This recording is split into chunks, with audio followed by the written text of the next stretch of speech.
In the near future, Earth is dominated by a powerful world government.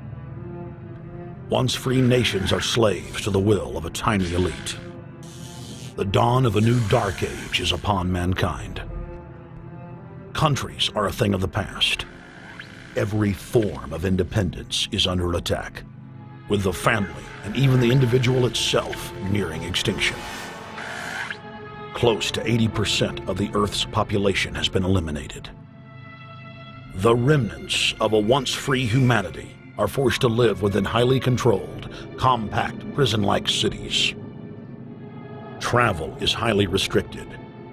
Superhighways connect the megacities and keep the population from entering into unauthorized zones. No human activity is private. AI supercomputers chronicle and categorize every action. A prison planet dominated by a ruthless gang of control freaks, whose power can never be challenged. This is the vision of the global elite, their goal.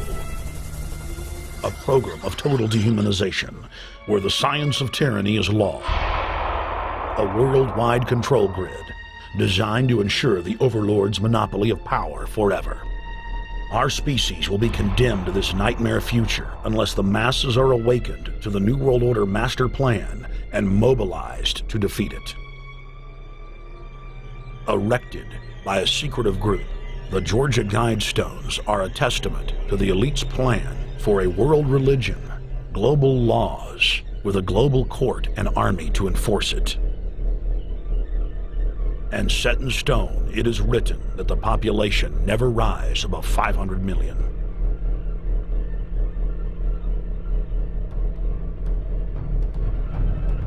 In this film, you will learn how our world is truly governed. You will see how highly secretive roundtable groups interlock to form a global intelligence network. This group has been steering planetary affairs for hundreds of years. Now, in the final stage, they prepare for open world government. A goal tyrants throughout history have lusted after.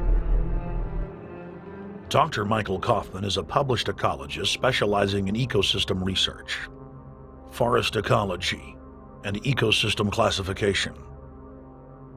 Dr. Kaufman played a key role in blocking the ratification of the Convention on Biological Diversity in the U.S. Senate. The concept of a new world order has been around for centuries. It's been receiving tremendous play over the last half of the 20th century.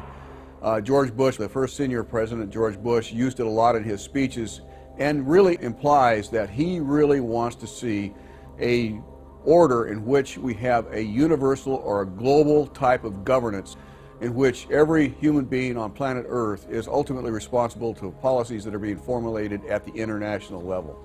It is a big idea, a new world order.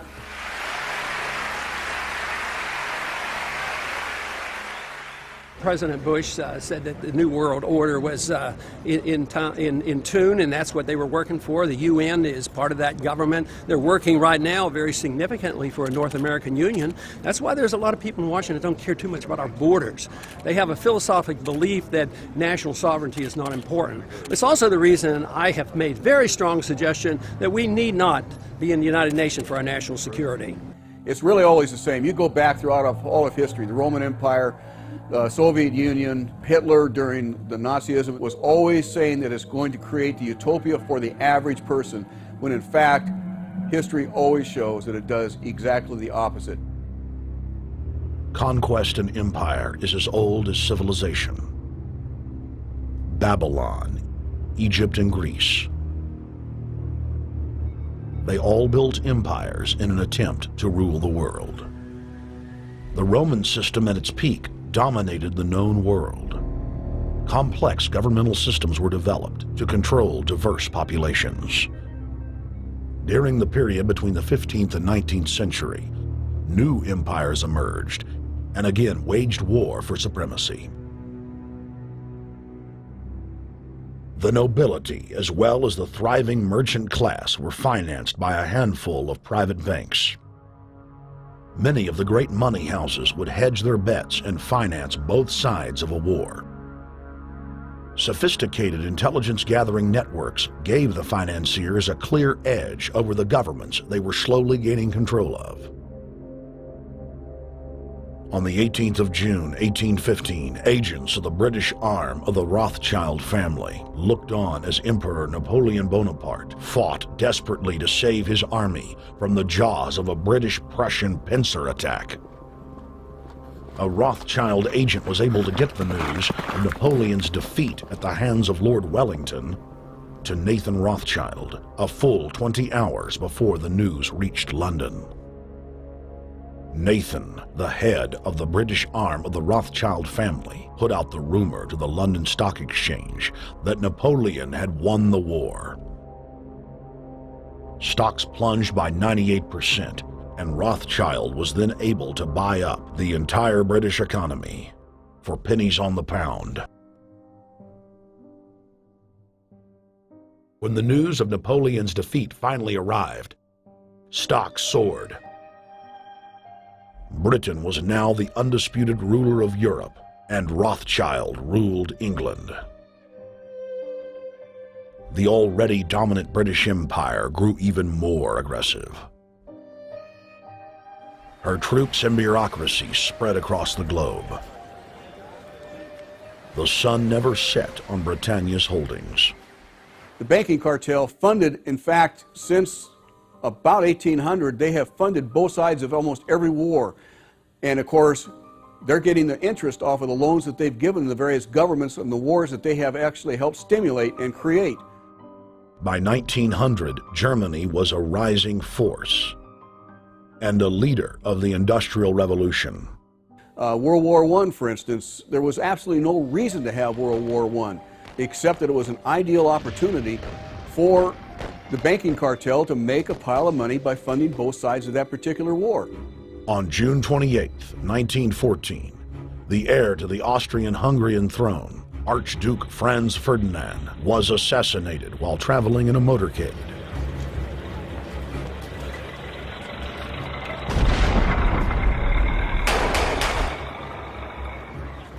The Black Hand, a Serbian secret society with connections to French and British intelligence, took credit.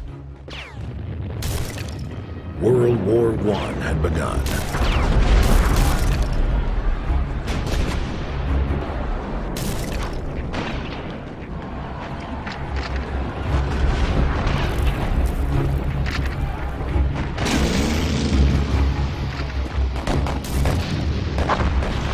Armaments companies financed by Rothschild-controlled banks in Germany, France, England, and Austria bankrolled all the factions.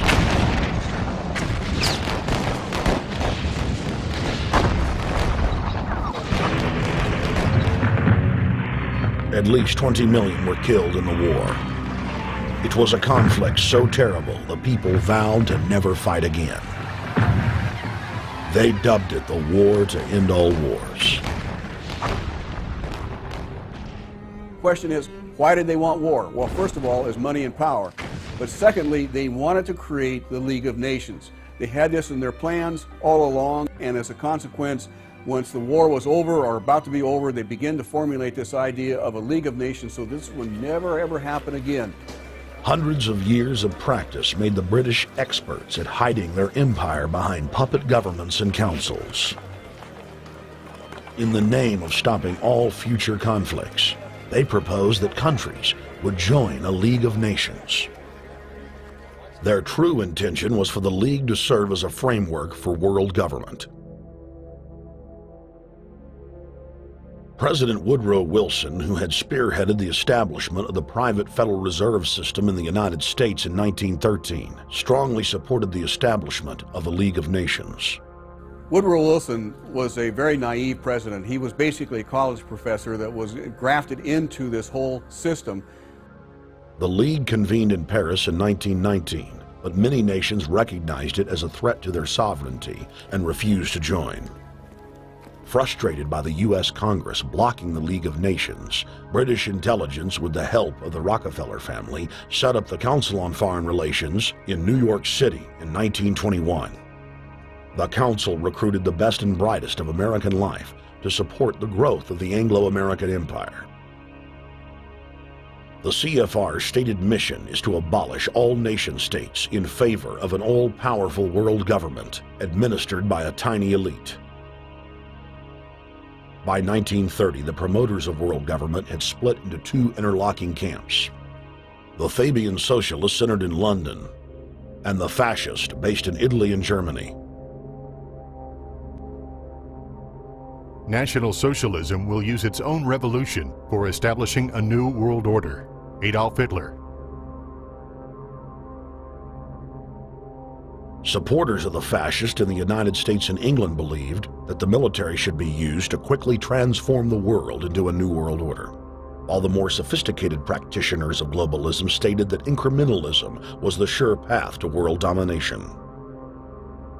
Congressional Medal of Honor winner Major General Smedley Butler went public in 1934, exposing an attempt by the robber barons to launch a military overthrow of the United States. The war hero testified to the McCormick-Dickstein Committee in Congress that some of the most powerful men in America had tried to recruit him to lead a military coup so they could set up National Socialism in the United States.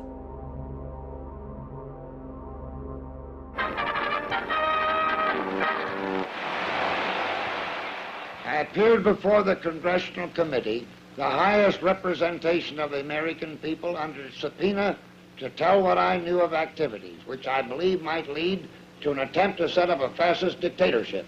I was supposed to lead an organization of 500,000 men, which would be able to take over the functions of government. The fascists had also made deep inroads in England. Edward VIII, King of England, was forced to abdicate the throne because of his public support for Hitler. Was es sich dabei nicht nur das negative Problem der Bekämpfung dieser Lehre und ihrer Organisation handelt, sondern die Durchführung der positiven Aufgabe der Gewinnung des deutschen Arbeiters für den nationalen Staat.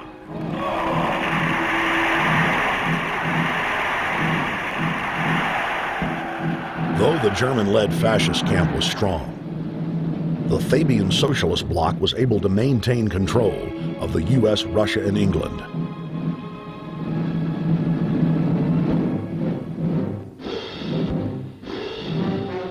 In the build-up to World War II, and during the conflict, the bankers again financed both sides, just as they had done with Napoleon.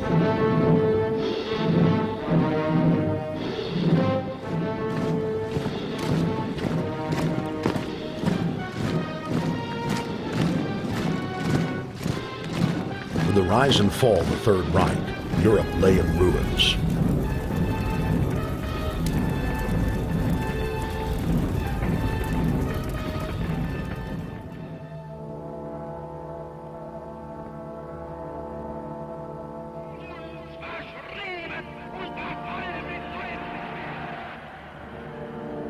Once again, the elite claimed that only global governance could save humanity from certain destruction.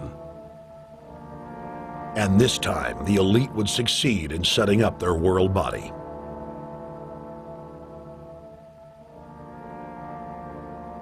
In April of 1945, at the Presidio Naval Base in San Francisco, the United Nations was founded by the victors of World War II.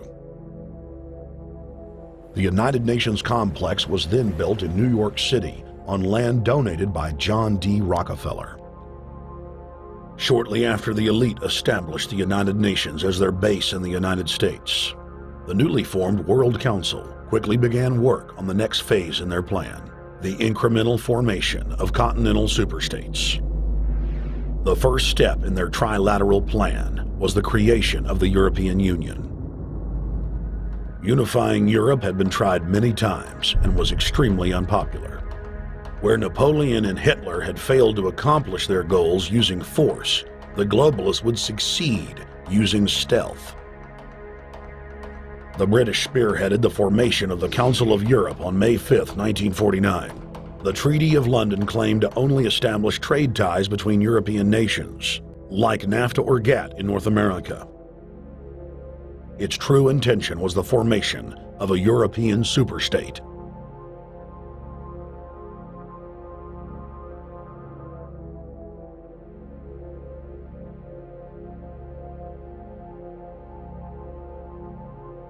In 1954, the elite of the planet met in secret at the Bilderberg Hotel in Oosterbeek, Holland. The Bilderberg Group would later admit that their mission was the formation of the EU. Once the EU was established, under the guise of trade deals, a North American Union and Asian Union would be formed. The three interlocking superstates formed the core of the global government, while the United Nations would serve as a world regulatory and enforcement body over the Third World subregions. The Bilderberg Group consists of the heads of all of the managing roundtable groups that steer individual countries. Picture the elite power structure of the world as a giant pyramid, with only the elite of the elite at the tip top of the capstone. The group has been so secretive that until the mid-1980s, the controlled corporate media denied its existence. Into the late 1990s, coverage only consisted of rare one-line mentions.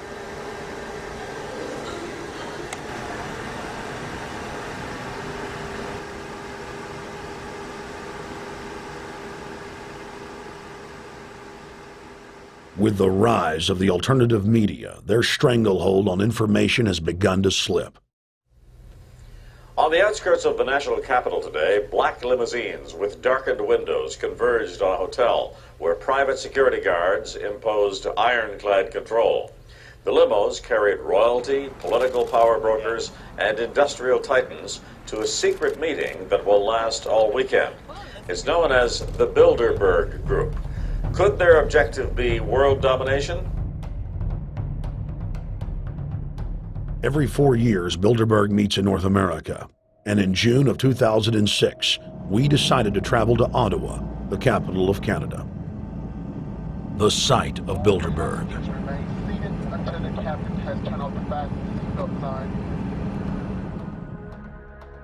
In Bilderberg's long history, many reporters attempting to cover the group have been harassed, detained, and even jailed. I jokingly reassured my cameramen that the horror stories we'd read about were probably exaggerated.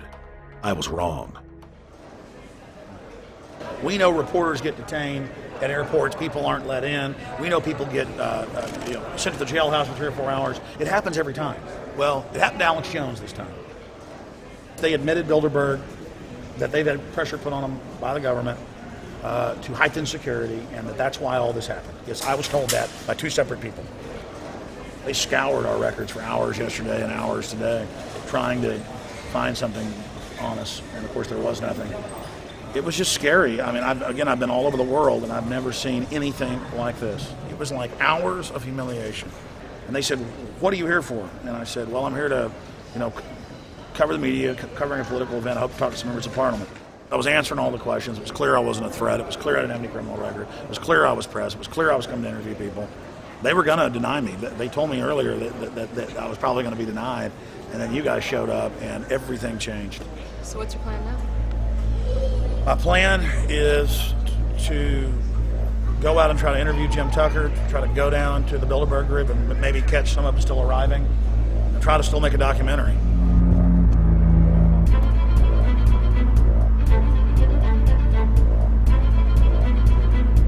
So instead of being here at 8 a.m. in the morning when the Bilderberg Group attendees, the 100 elite of the planet, start showing up, we're going to be getting here about 3:30 or so, and we'll see if we can catch any of the elites coming in.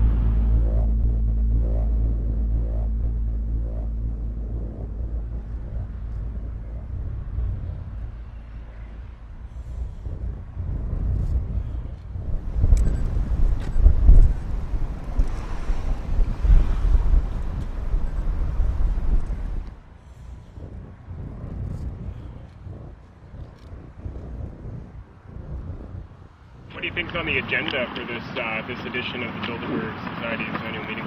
They're debating the attack on Iran. They're talking about how to take out Hugo Chavez. They're talking about how to get their American Union in that destroys Canadian, U.S., and Mexican sovereignty.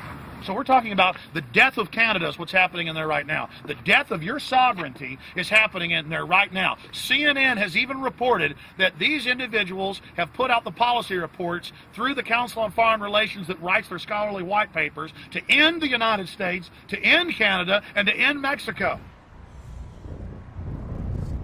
About 10 have come in.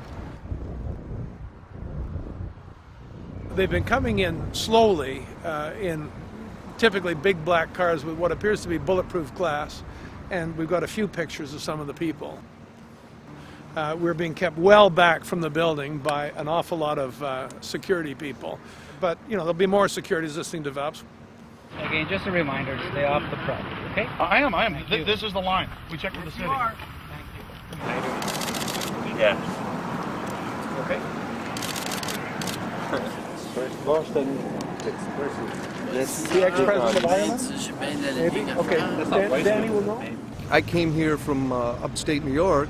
I booked a room way in advance. When I checked in at 10 o'clock at night, they told me I had to be out at 8:30 in the morning.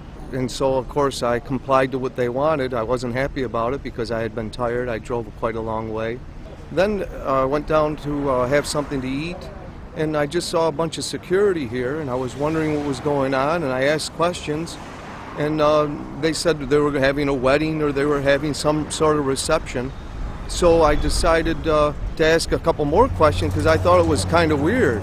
And then I saw them from my hotel window. They were in the back with flashlights looking at the trees, looking up through the trees, and they were also in front of the hotel combing. It looked like combing the hotel. So I kind of was wondering what was going on, and I left. I got up this morning. I checked out, and then the fellow that I spoke with, the last fellow I spoke with, said, well, you'll know all about it in the newspaper. Well, I didn't have to wait because there was a group of people out here telling me everything that was going on. They're not fooling anybody any longer when you've got this many cops, you know, and detaining Alex Jones at the border.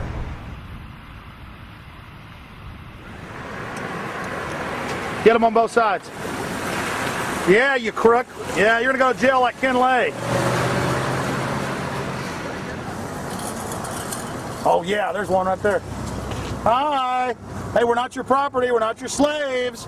We're going to defeat the New World Order. The New World Order is going to be defeated. You realize that? I'm glad you do. Always does throughout history.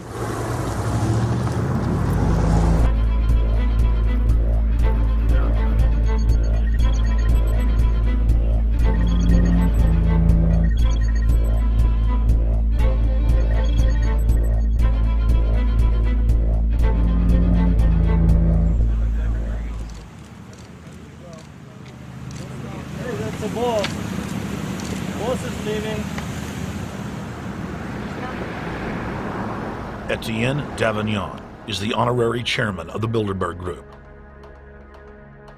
as well as the head of its steering committee. The committee he heads selects and invites each year's attendees. In the last decade, the list of attendees has been leaked to reporters by moles on the inside. Veteran newspaper reporter Jim Tucker has been covering the Bilderberg meetings for over 30 years and has physically attended more than 20. We traveled back to our hotel to see if Jim Tucker received the 2006 list. First heard about Bilderberg in 1975, and I said, I don't believe it. That's not possible. Who in hell's Bilderberg? I spent 20 happy years with metropolitan newspapers. All the wires are clicking at my ear. That could not happen without me knowing about it. And the thing that first impressed me most was columns in 1957 by the late, great Westbrook Pegler, widely syndicated columnist. He wrote 2 lengthy columns about how approximately 100 leaders of international finance, heads of state, high public officials were meeting behind armed guards and closed doors on Jekyll Island, sealed off. What are these powerful internationalists doing? And why is it so secret? Why do they have armed guards outside? Why is it sealed off? The newspapers totally ignore it. Not a word. Total blackout in the United States. Since then, I've never stopped pursuing Bilderberg, or the whole international gangster organization led by Rockefellers and Rothschilds, as they manipulate the world for their own selfish interest.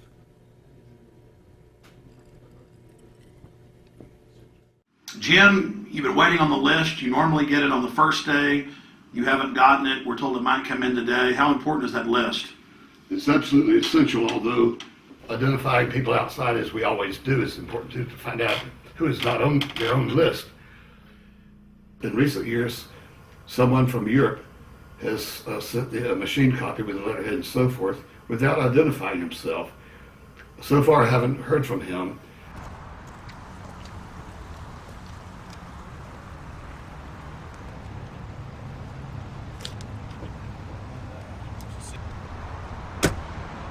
Well, Bilderberg assumed that name in 1954 at their first meeting as Bilderberg at the Bilderberg Hotel. It's a little bit like Shakespeare's As You Like It. They say to Shakespeare, what do you want to call this book? And he says, As You Like It, meaning whatever you want to call it. And they thought it was dictation, so one of his plays is called As You Like It, and the title has nothing to do with the play. So that's how the Bilderberg came by their name. Now, they had been meeting for half a century. The moneyed class had been meeting, but they decided they have to meet systematically every year, well planned in advance, in addition to maybe other smaller meetings throughout the year. Sure this is the right turn, Jim? No. Let's see if we can start.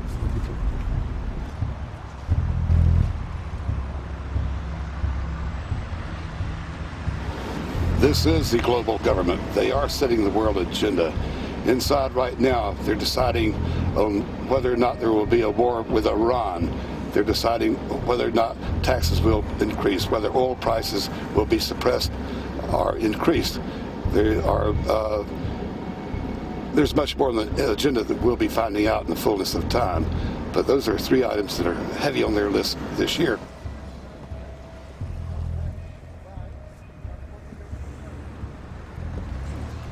This is Jim Tucker, ladies and gentlemen. Yes. 27 years covering these crooks. Mr. Tucker, God bless pleasure to meet you. The media said he was crazy, it didn't exist. Now we forced him. 120 of the world's most powerful men, heads of state from Europe, high officials of the United States government, Treasury, White House, State, Defense. They're setting the world agenda now. The reason they want secrecy is because they're doing evil. Evil is done under the cover of darkness. Good works are done in the sunshine.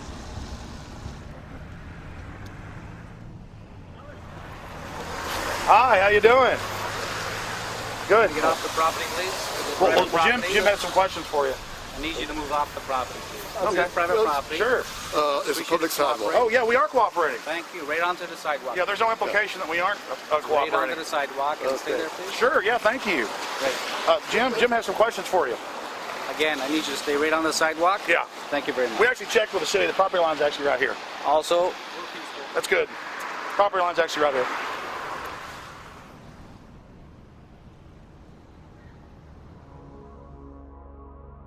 We are on the verge of a global transformation. All we need is the right major crisis, and the nations will accept the New World Order. David Rockefeller. We saw David Rockefeller and the Corn Black at the beyond the hotel, and they had no bodyguards. One of my friends shouted, "Hey, Rockefeller!" and he turned back and he was afraid. My name's Rene. I'm from Manitoba. Drove about 26 hours to get here, just to show that I'm against the Bilderbergers, just to fight for my freedoms, fight for my rights, make sure that my children can grow up in a free country. My name is Daniel Estrela, and I've been doing this for the last 15 years. I'm from Canada. I'm very proud of my country because, as you can see, there are a lot of people covering the Bilderberg conference. Last year, it took me 14 and a half hours to get to Munich. I was pulled off the plane in Milan. I was pulled off the plane in Munich. They interrogated me 4 hours in both places. I was able to call a friend, a journalist in Rome, as a result of his presence and others. Calling the Foreign Ministry Department in Italy, they backed off and they let me go. They basically told me that they're keeping an eye on me 24 hours of the day.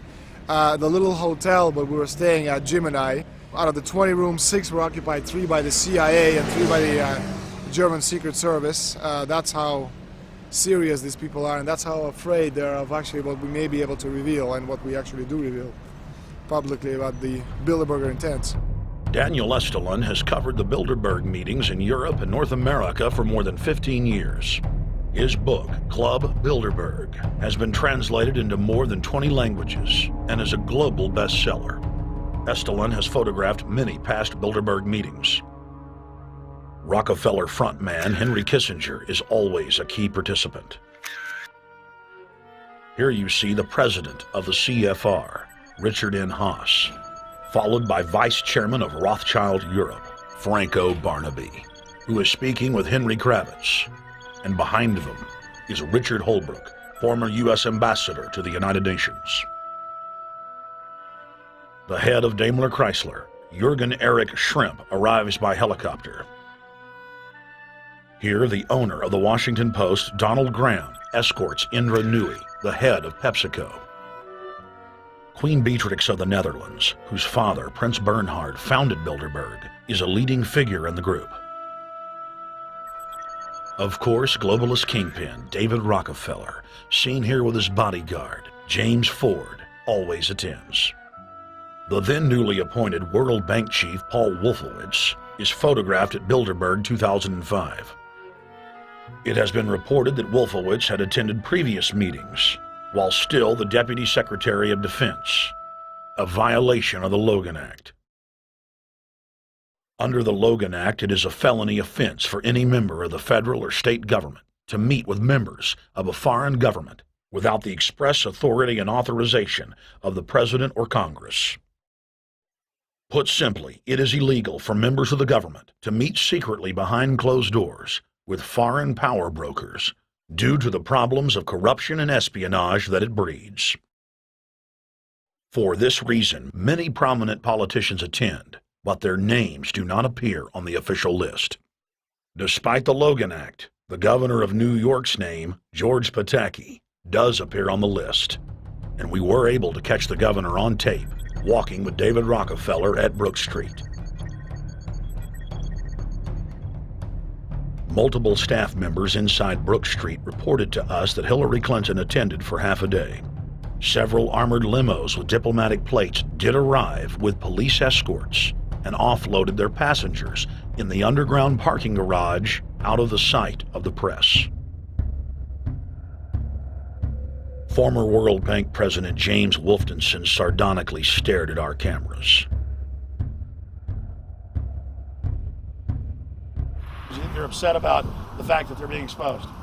Well, I'm sure they are. I mean, look at the tinted windows. They don't want to be seen. They don't want even anybody to know they're here. So I'm sure they're ticked, you know, and that's why we're here to try to expose them. Do you think that they were angry that they were on the front page of the local paper today? You think they're in there reading it right now, Jim? Yes, but I don't think they're happy about it. They prefer nothing at all, no publicity. They prefer absolute secrecy. Yeah, you better look away. We're not your slaves. You don't own me.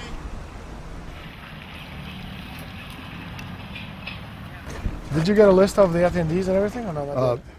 No, I've asked for one under a slight variation of my name, and I don't know if I'll get it or not. Also, it could happen today. For the last 3 years, I get back to the hotel. And there's a copy there waiting for you. For somebody who does not identify himself. I mean, I'm not just not revealing the source. I don't know the source myself. But a fact, because they want the Bilderberg letterhead on it, and makes a nice memento. Perfect. Alex. Yeah. That's Chalabi, eh? You think Chalabi? No, I don't think. I know. It looked like Chalabi. I knew it was a fat guy. Yeah. That was Ahmed Chalabi? Yeah. Oh my God. Then they're really going to attack Iran.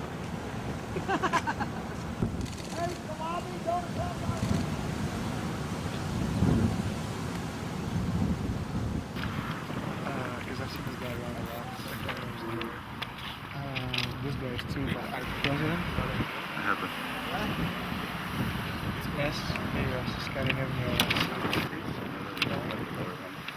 Adrian Woolwich, Maria Monti. over the last couple of years, they've been reeling with the amount of leakage that they've been experiencing, so it's getting harder and harder. But again, it will never get too hard for us because of the sources that we have inside are top-notch sources. People who are actually working for them, the Secret Service, the second layer, people in the Bilderbergers, the clerks, the administrative office, they're there. They are our eyes and ears, and every time there's something out, we always get the information. That's Francisco Pinto Balsamao. I think that's the Queen. It's the Queen. Yeah. Oh my God! Yes, her earrings. You see her? Yes. Oh my God. The Queen of Holland.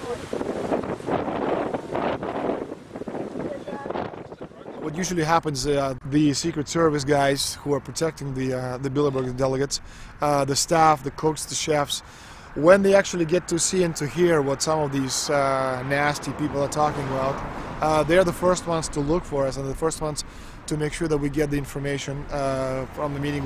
Again, we're very rigorous with information that does come out. We double, triple, and quadruple confirm the sources, make sure that all the information checks out. A lot of the stuff, the Bilderbergers have planted information, make sure that this disinformation nullifies the accuracy of the reporting, which is why we never publish the first thing we hear.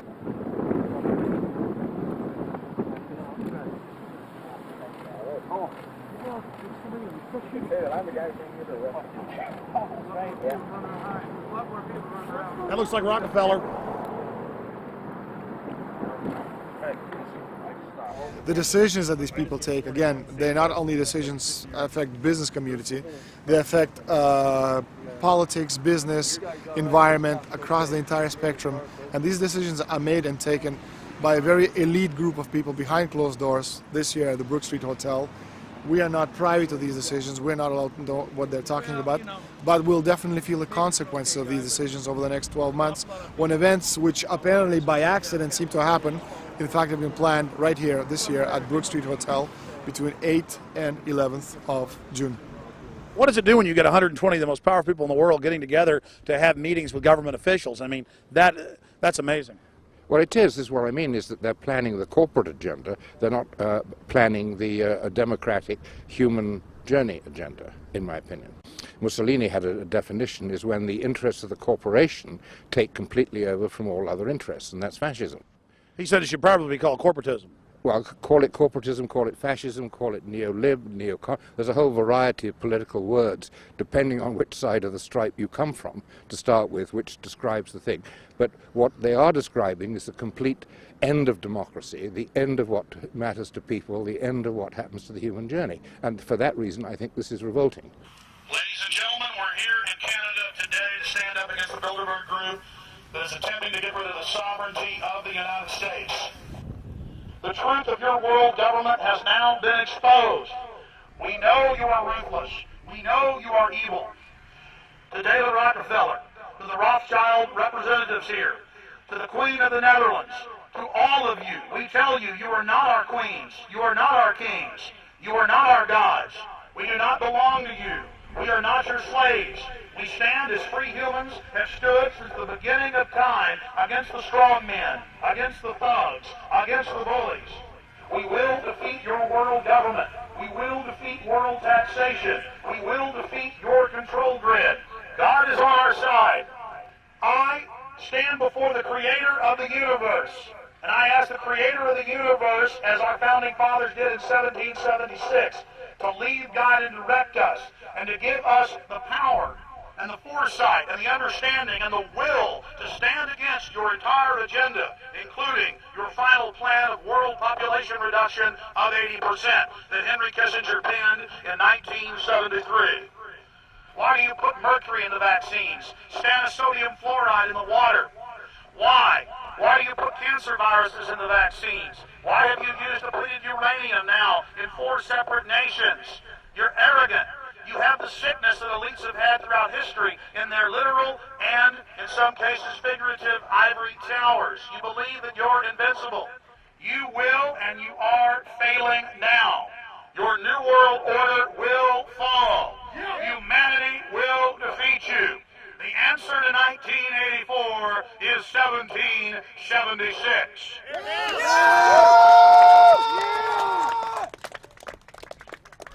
Bilderberg is an elite organization, and the way it works, the protocol of the meetings is the staff, after they're vetted out, they're told exactly how they're supposed to behave themselves, meaning that they can never address the attendees, they can never speak to them unless they're spoken to first, they can never look them in the eye. They have to approach them from the right side, the people who are right-handed, and from the left side, the people who are left-handed. They can never look them straight on. And needless to say, all the information that is being spoken during the conferences is under no circumstances allowed to come out. That's what they're told. They're threatened with not being able to find another job anywhere in the sector if they reveal any information to the press.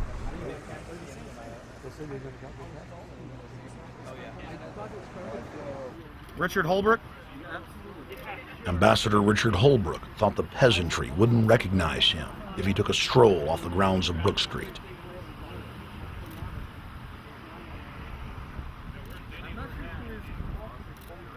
Holbrooke cackled when I told him that we were not his slaves. Holbrooke, we're not your slaves, Holbrooke. We're not your slaves.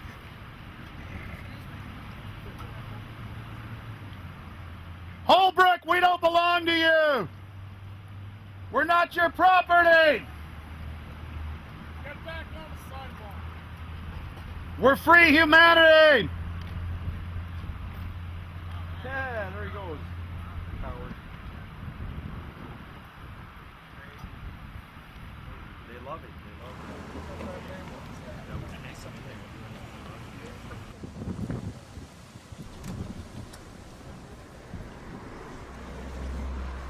Okay, we're going to be going around the back here, guys.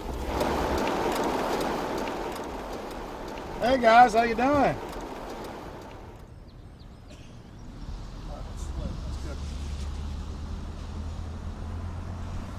There are several rings of security service. The American delegation at every Bilderberg meeting is usually protected by the CIA and a special division of the U.S. Army. The British delegation is protected by the MI6. Israelis usually are protected by the Mossad. The Ottawa police, in this case, working for the security, they have very little, actually they don't have any information at all on what the meeting is about. They don't even know who the Bilderbergs are. Then there is an elite private firm protecting the perimeter, doing all the dirty work, such as shooing off the photographers and bothering the protesters. But, you know, that's like piddly stuff. All the heavy stuff is done by the security service, such as the CIA, MI6.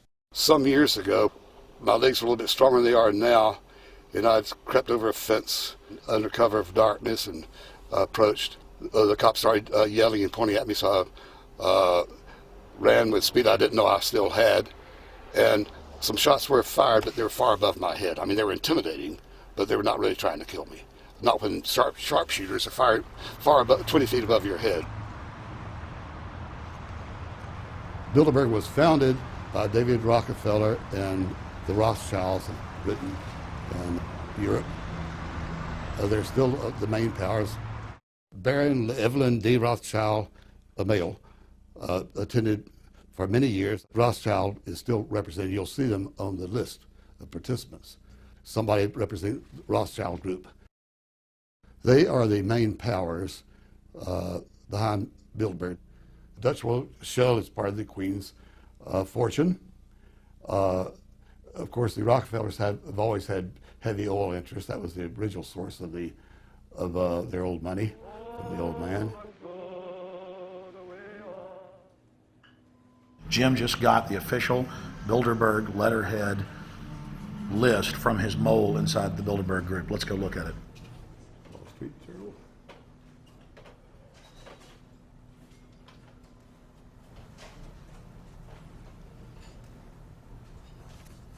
So, Jim, you got the list. Yeah. Did we identify Wolfowitz as being here because he's not on the list? No, we positively identified Wolfenson. Yeah, he's on the list. Yeah, there's Wolfenson right there, James Wolfenson. But aren't there always people who aren't listed? Yep. Over the years, we've identified like sometimes one, sometimes three people who are not on their own list who have attended.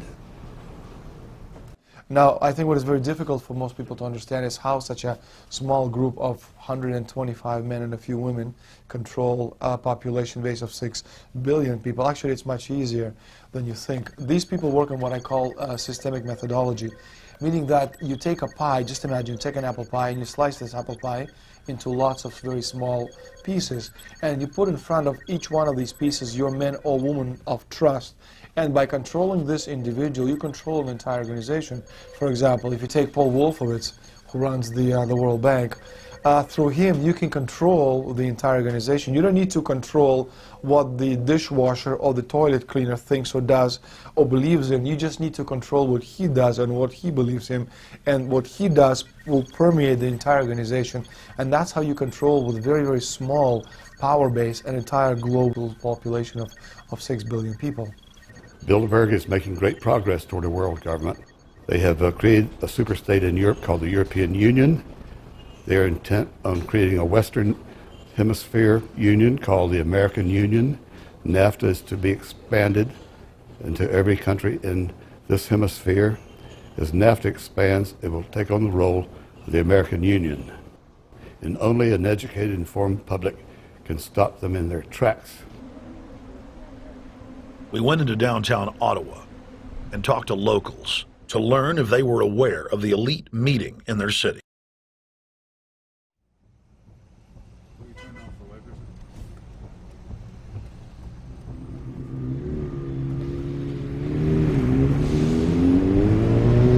Hey guys, attention just for a second. I just need to tell you that a group just met here in Canada and they're trying to get rid of your sovereignty, merging you with the U.S. and Mexico. See, it's not funny, I'm serious. And your news isn't going to tell you about this. This is deadly serious, so I'm just letting you know and I'm telling you about it. As they say, they are the guys that run the world. They make the decisions for we, and we just carry it out. Sir, did you hear about the Bilderberg Group meeting here in town, the 120 most elite people in the world? No. Hey, did you know that the elite's meeting here in town right now? Have you heard about it? The 120 crime bosses? None of you heard of it? None of you guys have heard of the Bilderberg Group? They're meeting right now. In the city, around 10% of the people were aware of the New World Order agenda. When we traveled to Parliament, close to half of the people we randomly spoke to were informed.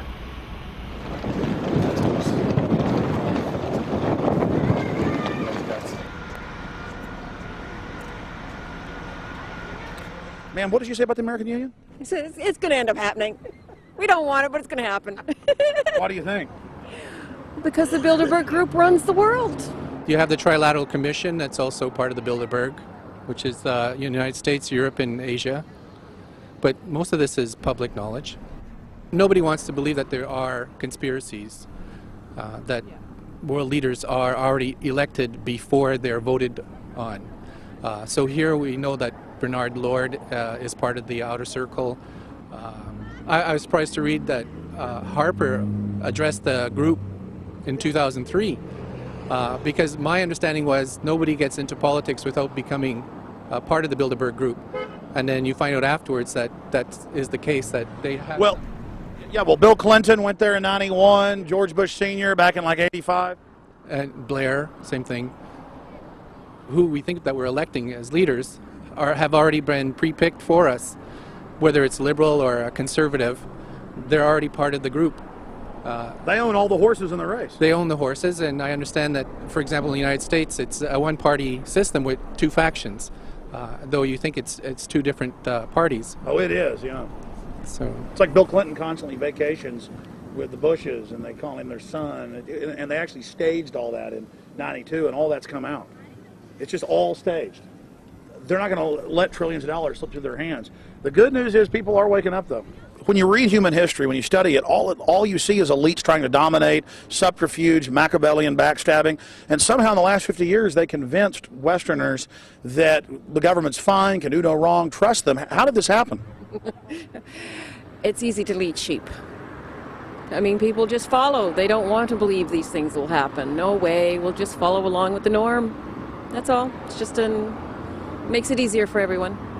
What's your view on losing Canada's sovereignty? I like this country to stay as it is, and I love the United States to be there.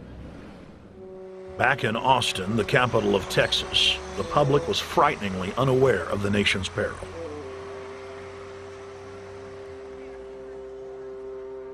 Have you heard about the North American Union? Not really, no. I don't watch TV. No, I haven't. Interesting. I was not aware of that. I don't know exactly what you mean, so. I don't think there's going to be a merger of the three nations. No, I have not. No. No, I didn't know this was happening, so. Yes, I have. Oh, you have heard about it? Yes. After that big rally that day, don't know about it? I don't know about anything. No, I have not. Have you heard of the European Union? I have, yes. Are you aware of the European Union? Oh, yeah, of course. Have you heard about the European Union? Heard about them. Do you know about the European Union? No. Europe, 15-member group expanding? A what? 15 nations of Europe merging in 2000. Whatever. For over 50 years, the Bilderberg Group constructed the European Union by stealth under the guise of trade deals. Now the elite are using the same secretive program to complete the North American Union. But this time, superstate integration is on the extreme fast track. International agreements like NAFTA, GATT, and APEC were just stepping stones in the formation of the NAU. The North American Union was officially born at Baylor University in Waco, Texas, on March 23, 2005. The leaders of the United States, Mexico, and Canada told the press that they were only meeting to discuss trade. It soon leaked that a secret meeting had been held during the Security and Prosperity Trilateral Summit. The three governments had refused to release the secret agreement to the people. In September of 2006, their treasonous operation was blown wide open. From September 12th to September 14th, in Banff, Canada, hundreds of elected and appointed government leaders from Canada, Mexico, and the United States met in secret. On the last day of the conference, someone inside the secret North American Union Forum leaked the agenda. The front pages of newspapers across Canada carried the story. The Judicial Watch Foundation submitted Freedom of Information Act requests to obtain the full agenda and minutes of the secret assembly. Many federal agencies refused, citing national security. The foundation finally succeeded and did receive thousands of pages of documents. The documents marked unclassified are the blueprints of a shadow government ruling by bureaucratic and executive fiat. The pages chronicle an already operating North American Union. Transportation, law enforcement, agriculture, regulation, banking, manufacturing, construction, education, immigration, and even the military are being merged with no input from the people or their elected representatives in Congress and Parliament. One of the first items on their agenda was to stress how important it was that their plan, quote, be carried out by stealth. The controllers also talked about exploiting the public's fears of climate change to push a continent-wide tax to fund the new government. Globalist tool Robert Pastor is incessantly paraded on the world stage as the man behind the North American merger. When he testified before Congress, he pushed the idea of a continental security perimeter that erases national boundaries and merges the security apparatus. The best way to secure the United States today is not at our two borders with Mexico and Canada, but at the borders of North America as a whole. In fact, the North American Command, based in Colorado Springs, Colorado, was clearly running the meeting in Canada. For the past decade, the Pentagon has been training with Mexican and Canadian forces and has openly discussed using them inside the United States for disasters and to quell domestic unrest. There are already over 100,000 non-U.S. citizens serving in the U.S. Armed Forces. The Pentagon is now expanding its recruiting centers in Mexico, the Philippines, and Eastern Europe. Big city police departments nationwide are lobbying to change laws so they can recruit non-citizens to join the police force. What we are witnessing is a Red Dawn scenario in slow motion. Tyrants throughout history have brought in foreigners to oppress their domestic populations.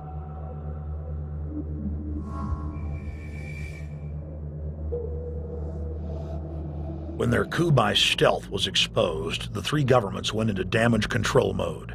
The Security and Prosperity Partnership quickly staged a show summit that was held in Ottawa, Canada in February of 2007. It is the only way that we can achieve security and prosperity for our people is through this cooperation. We actually occupy one physical space, the North America. We've also had a chance as foreign ministers to talk about how we cooperate in the region and indeed in the world.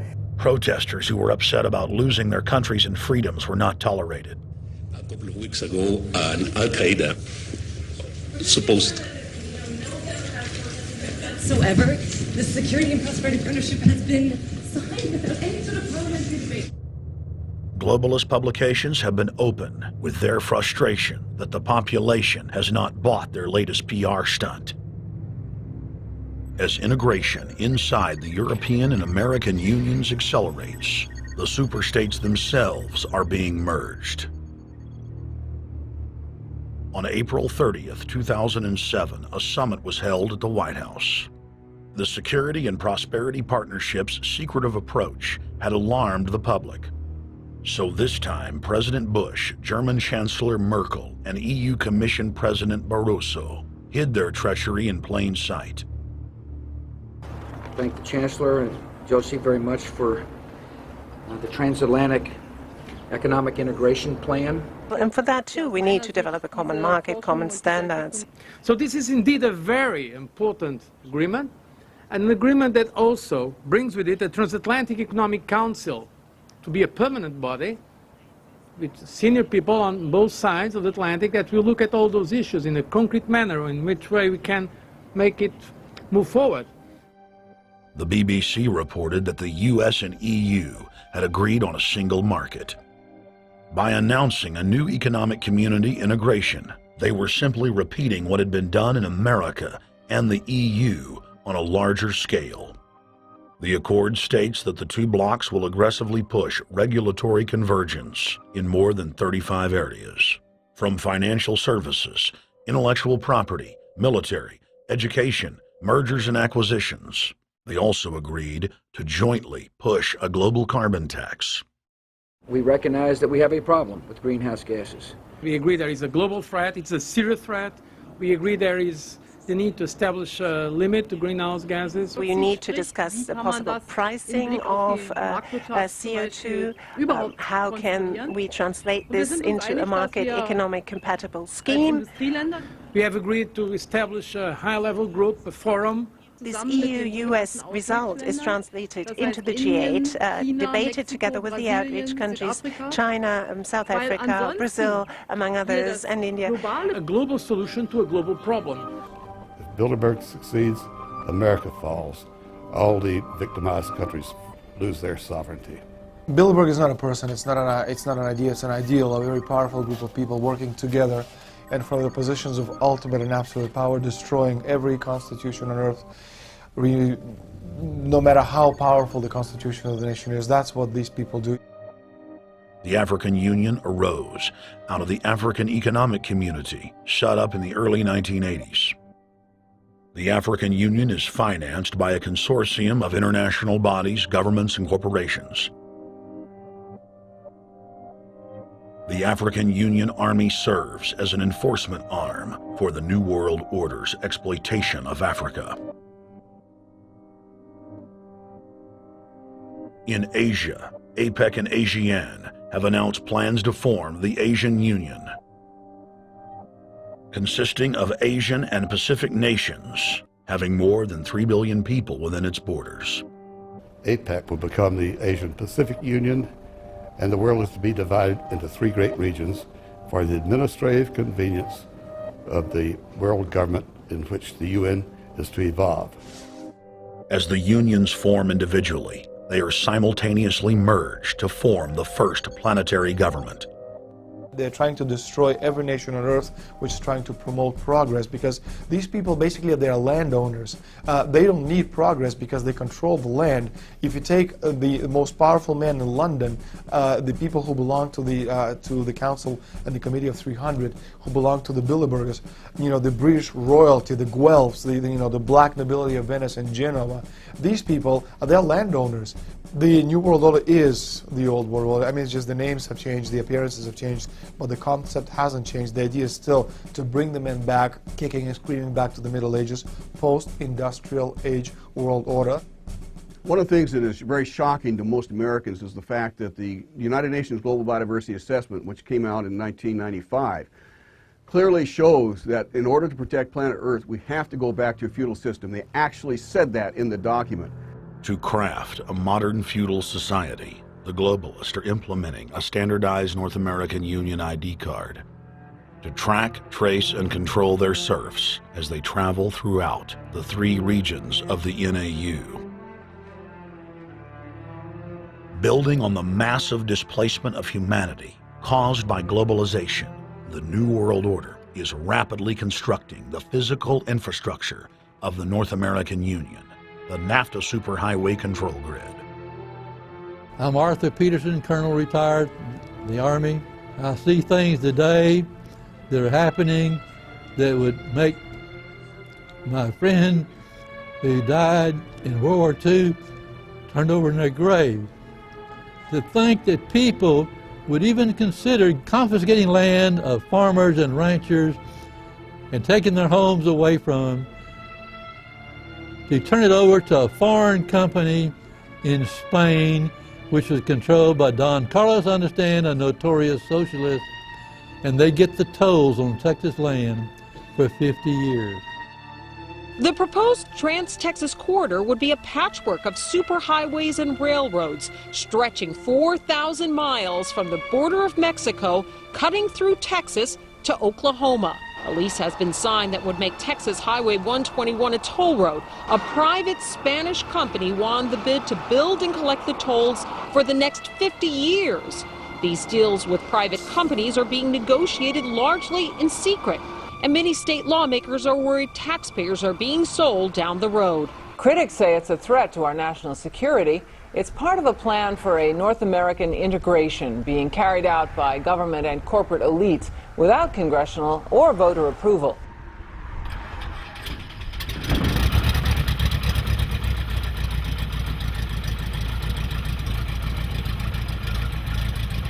We took to the air over central Texas to get a bird's-eye view of the Trans-Texas Corridor, which is under construction and will form the heart of the Trans-NAFTA Superhighway system.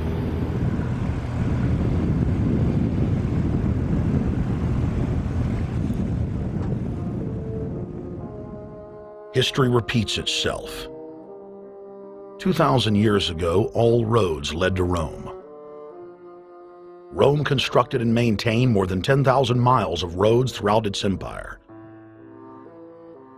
The roads were used to project Roman military power, to control commerce, and to bind the nations and peoples they ruled. Rome also demanded tribute. Roman subjects from Albion to Judea were forced to pay a tax to use the roads.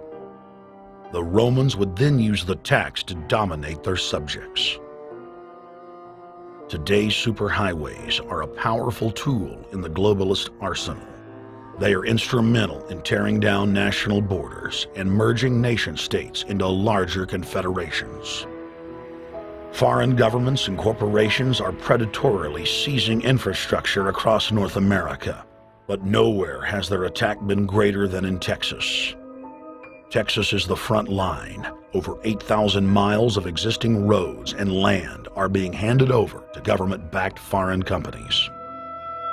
Foreign companies buy the legislators, who then turn over complete control to the same foreigners who finance their campaigns.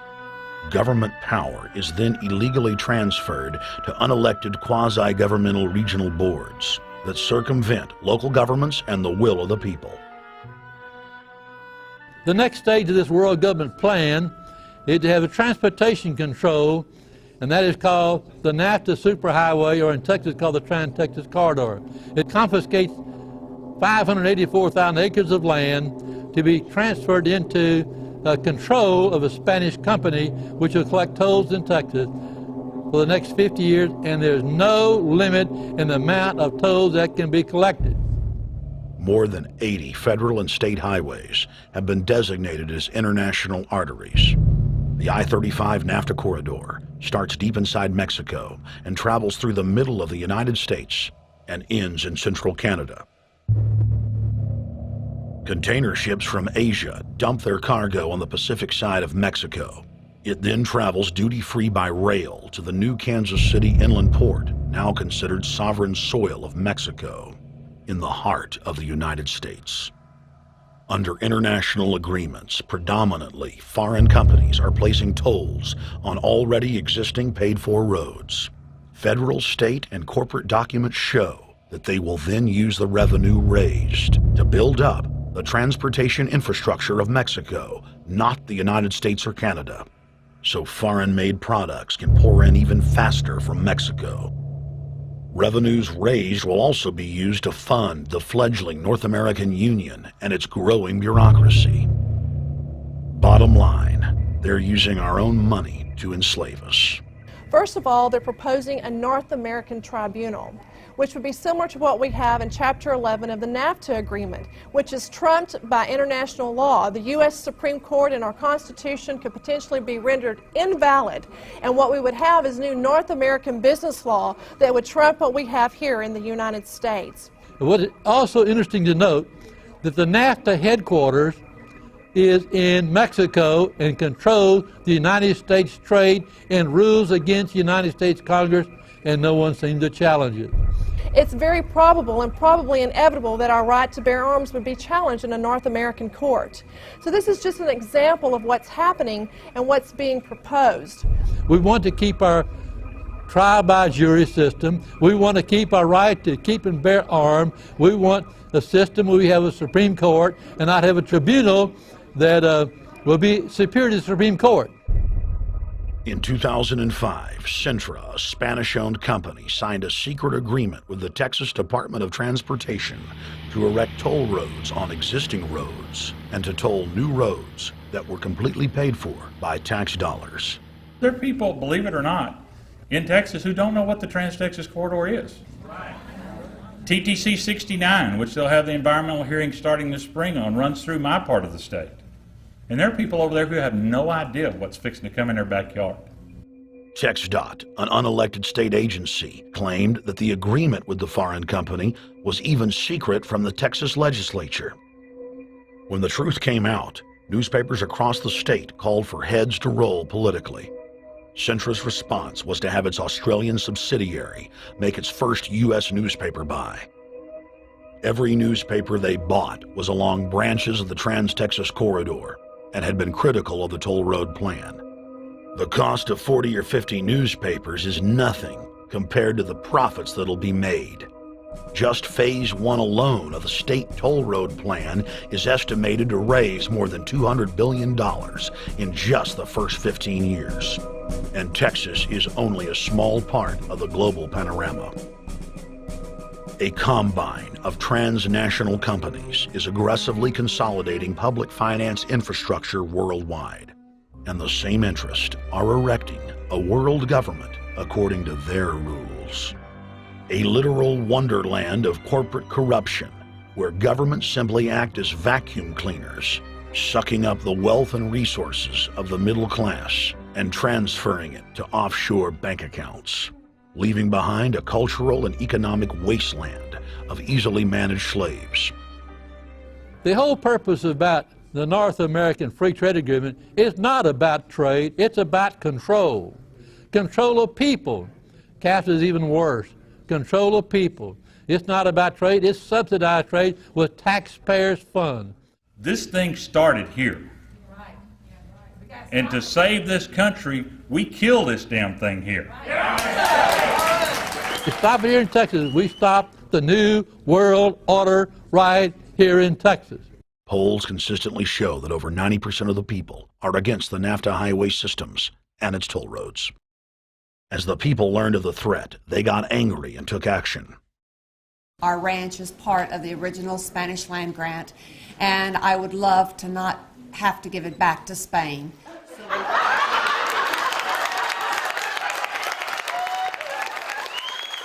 Opponents of a proposed superhighway today held a major protest.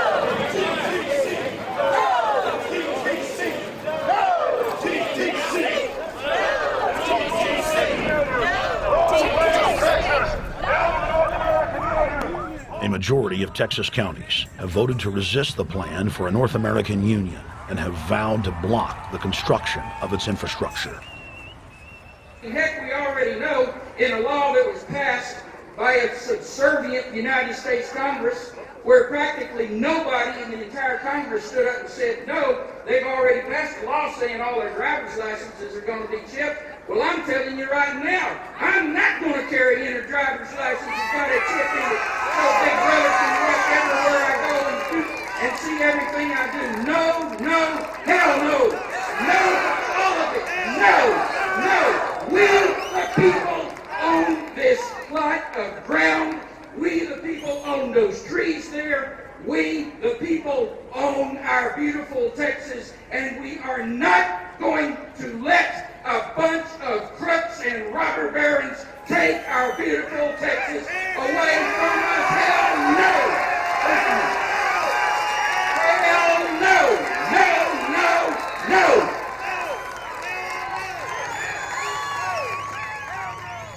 RFID tracker chips embedded in state inspection stickers and toll tags are already being used to track the population. The new system is also meant to control growth and steer development through so-called smart growth. Smart growth, which is nothing more than an effort to bring control into the cities. You have the Rewilding of America in the Wildlands Project, the Convention on Biological Diversity, which is to control our rural population.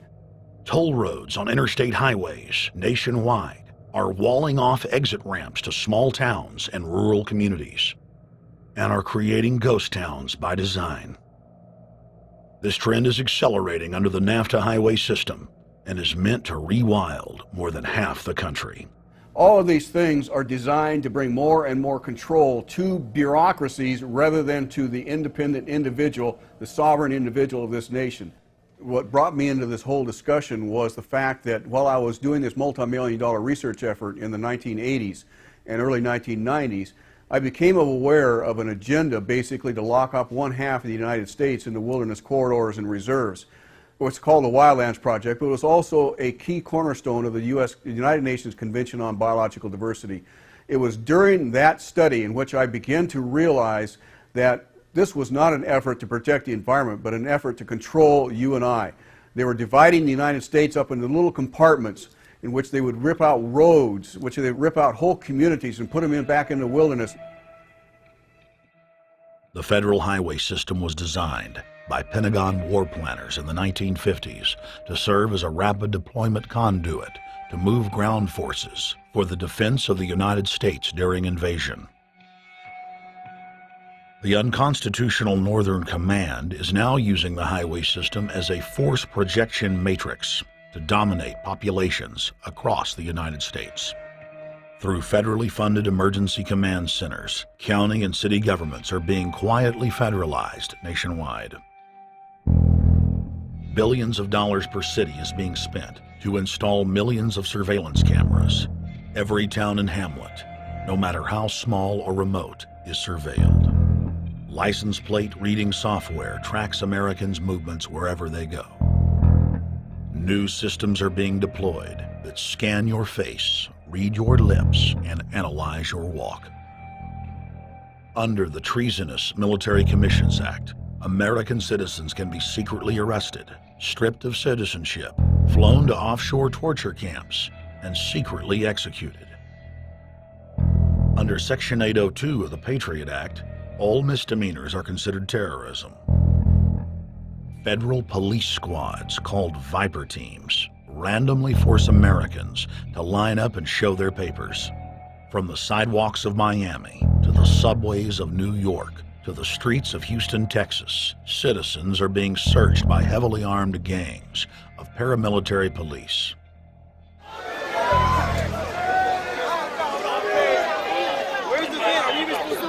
the street. Come on, guys, come in. Yo, can you get that camera off of us, sir? Sir, can you get that United States First Amendment? But you can get that camera. I'm saying get the camera out of my face. That's what I'm saying. You're on the streets of New York. So what does that mean? I'm saying get that camera out of my face. That's what I'm saying. It's a free country. Fuck wrong with It's a free country. Get this damn camera out of my face. Oh, this isn't Nazi Germany. There's no camera in your face. God. Hey, move to Russia, okay? Yo, Sarge. We can have cameras on the streets.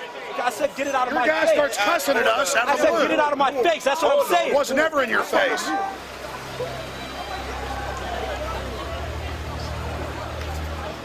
Yo. Long before 9/11, the Pentagon was aggressively violating the federal law that bars the military from policing the American people. Coast to coast, for more than 2 decades, teams of troops would just appear out of nowhere and randomly stop cars and search pedestrians. The acclamation accelerated with regular Army searching bags at the Super Bowl and the Kentucky Derby, as well as other high-profile events. Then President Bush signed a Defense Authorization Act, which radically increased the funding for the already bloated shadow government. In the act, the executive branch formally announced that it was preparing for domestic insurrection and went on to preemptively strip the state governors and legislatures of their powers. The federal government is openly announcing that it is the only authority as it treats the people and the states as enemies.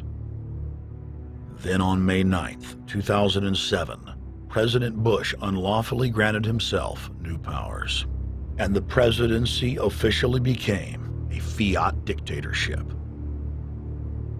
In the past, continuity of government has been shared by the legislative, judicial, and executive branches of government.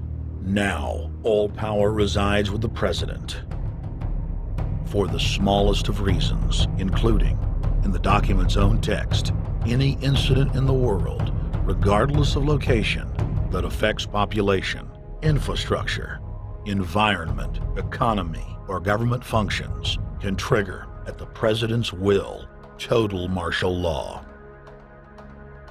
It is important to add that the president is merely a puppet of the global crime syndicate and may not use the new powers, but simply pass them on for use by future puppet administrations.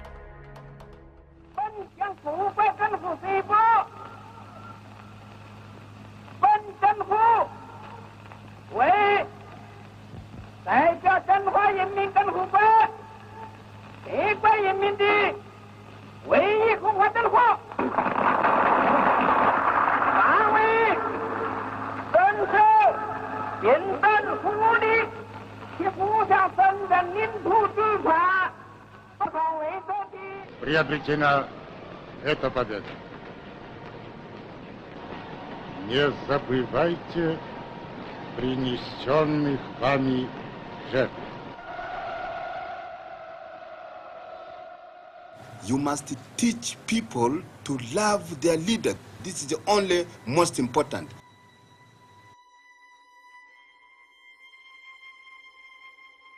Why don't we learn from the mistakes of our ancestors? Why does humankind find itself bound in a cycle of bloodshed and enslavement? Predatory elites have always rationalized their oppression by claiming that they are superior and have the divine right to rule, when all they really are is a gaggle of ruthless psychopaths, parasitically feeding on the host population until their cancerous movement causes the collapse of the host. There have been thousands of tyrannical governments in history, and less than 10 that can truly be called free. In the 20th century alone, over 150 million people were murdered at the hands of the state. In Russia, the Red Terror consumed the lives of more than 60 million men, women, and children.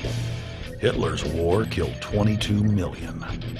During Mao Zedong's reign alone, more than 60 million peasant farmers were killed. And the list goes on. 300,000 innocent civilians killed in Guatemala. More than 2 million souls brutally murdered by the government of Cambodia. 1,500,000 killed in Turkey.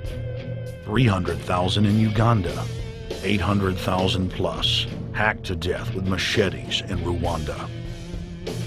Sadly, there are too many examples of innocent families being exterminated by their governments on an industrial scale, to name them all. It is a historical fact that the state is the #1 cause of unnatural death. If you take the 150 million people killed by power-mad government in the last century and divide it by 100,000, the number of souls lost would fill the biggest sports stadium, packed with 100,000 screaming fans, 1,500 times over. That's 1,500 sports stadiums crammed with 100,000 people each, all exterminated. For those who think it can't happen here or won't happen to them, you have been warned. The carnage witnessed in the last 100 years was only the preparatory phase of the New World Order's master plan. 稍有常识的人都会看出，如果我们的铁骑继续前进，这个螳臂挡车的歹徒难道能够阻挡得了吗？ Hitler and Stalin's crimes are now part of history. But the communist Chinese system of evil is not content with racking up the highest death toll in history. The mass murder and enslavement is still going on today and enjoys the full support and sanction of the New World Order.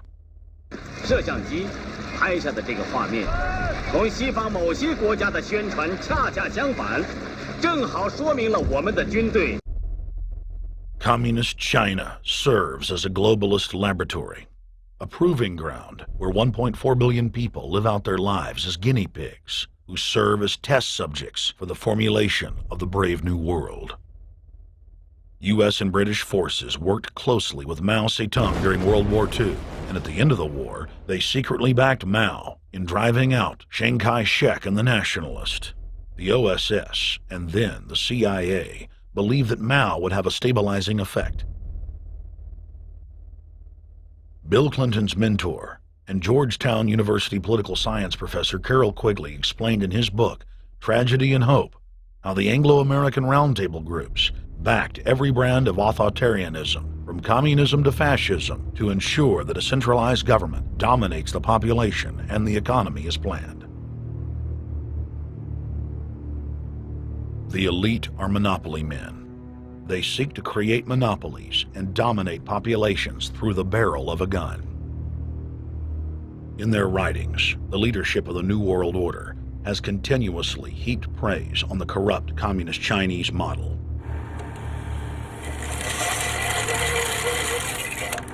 In August of 1973, in an article written by David Rockefeller for the New York Times, Rockefeller openly lauds and endorses Mao Zedong's actions, while celebrating their command and control system. Whatever the price of the Chinese Revolution, it has obviously succeeded not only in producing more efficient and dedicated administration, but also in fostering high morale and community of purpose. The social experiment in China under Chairman Mao's leadership is one of the most important and successful in history. David Rockefeller, New York Times, August 10, 1973. Communist China is the model planned society for the New World Order. China has received more United Nations awards for its policies and form of governance than any other nation. In the eyes of globalist planners, authoritarian China is the future. China adopted the dreaded one-child policy due to lobbying from a consortium of eugenics organizations, which includes Planned Parenthood and the United Nations. Couples that have more than one child face heavy fines and imprisonment. The practice of forced abortion in China, coupled with the cultural desire to have a male child, has plunged China into a deepening crisis where there are 30 million more men than women. The Chinese police state ruthlessly crushes all forms of dissent. Underground churches, Falun Gong practitioners, striking factory workers, are all sent to forced labor camps. Their blood and tissue types are cataloged in preparation for organ harvesting. The Chinese government then sells the prisoners' organs to the highest bidder on the world market.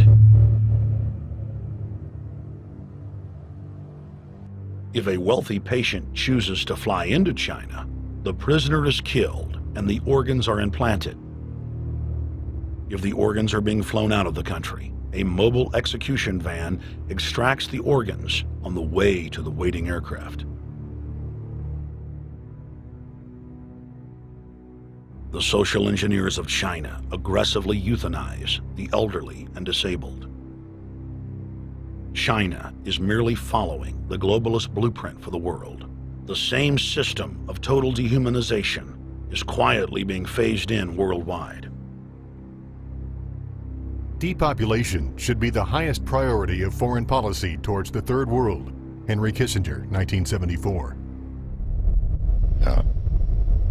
There's a need for a new world order, but it has different characteristics in different parts of the world. Now, none of this may succeed this time, but this to me is sort of the outline by which someday, in the next few years, a solution will emerge. Where does this mindset come from? Why do the elites kill the largest masses of people when no one is resisting them, when they've already attained total control? What ideology drives the elite psychopath? Since Plato's time, 2,400 years ago, state planners have openly proclaimed their desire to control every detail of the commoner's life. From breeding programs to mass extermination of undesirables, the dark dream has continued on for millennia.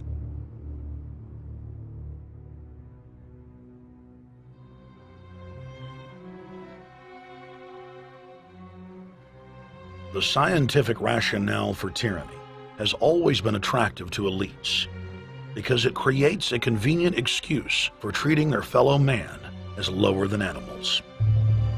Robert Thomas Malthus, famous for saying that a mass food collapse would be helpful because it would wipe out the poor.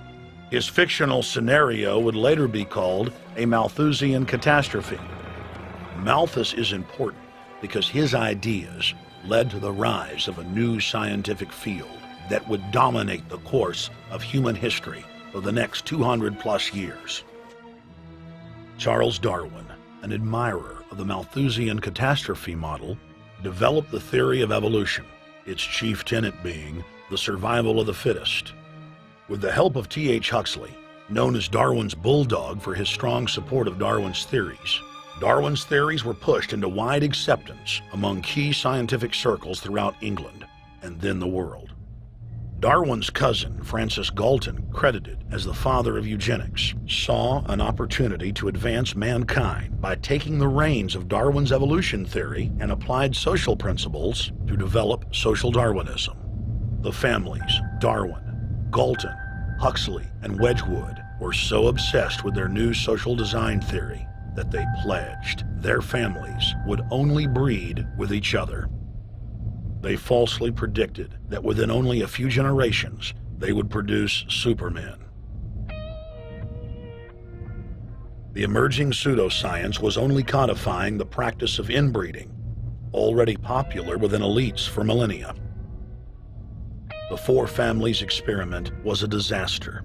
Within only 2 generations of inbreeding, close to 90% of their offspring either died at birth or were seriously mentally or physically handicapped. The moneyed class of the planet, and particularly the royal families of the world, who were already obsessed with breeding and filled with a predatory disdain for the underclass, seized on the new science and began aggressively enforcing its aims worldwide.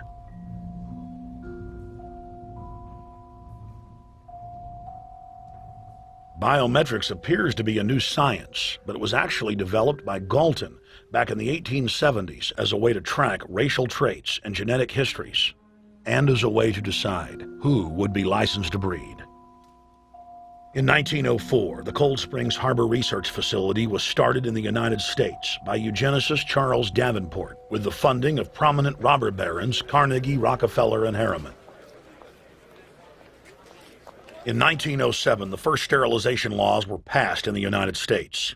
Citizens with mild deformities or low test scores on their report cards were arrested and forcibly sterilized. You're 17, aren't you, Alice? Yes, but what have you done with my folks? Well, we're trying to help them, Alice, and you too. They were taken to the hospital this afternoon. Hospital? Wasn't none of them sick this morning? We thought it necessary to present your family's case to the State Medical Commission. After an examination, they decided there was but one important action to take. To have your entire family sterilized. Why, what's that? I don't know what you're talking about. Now, in this state, we have a law which provides for such people to have an operation so there won't be any more children. I see. Now, we've placed your brothers in institutions where they'll be properly cared for. You can go back to your job soon. I'll arrange to have it held open for you. But I'm keeping my job. I'm not going anywhere. Now, you're going to the hospital too, Alice. And you mean they're going to stop me from having children ever? Exactly. I'm all right, I tell you. I won't go to any hospital. We don't want any trouble with you, young woman. If you refuse to go, the officer here will take you by force. In 1910, the U.S. Eugenics Record Office was set up. By then, the British had created the first network of social workers, expressly to serve as spies and enforcers of the eugenics race cult that was rapidly taking control of Western society. The social workers would decide who would have their children taken away, who would be sterilized, and in some cases, who would be quietly murdered.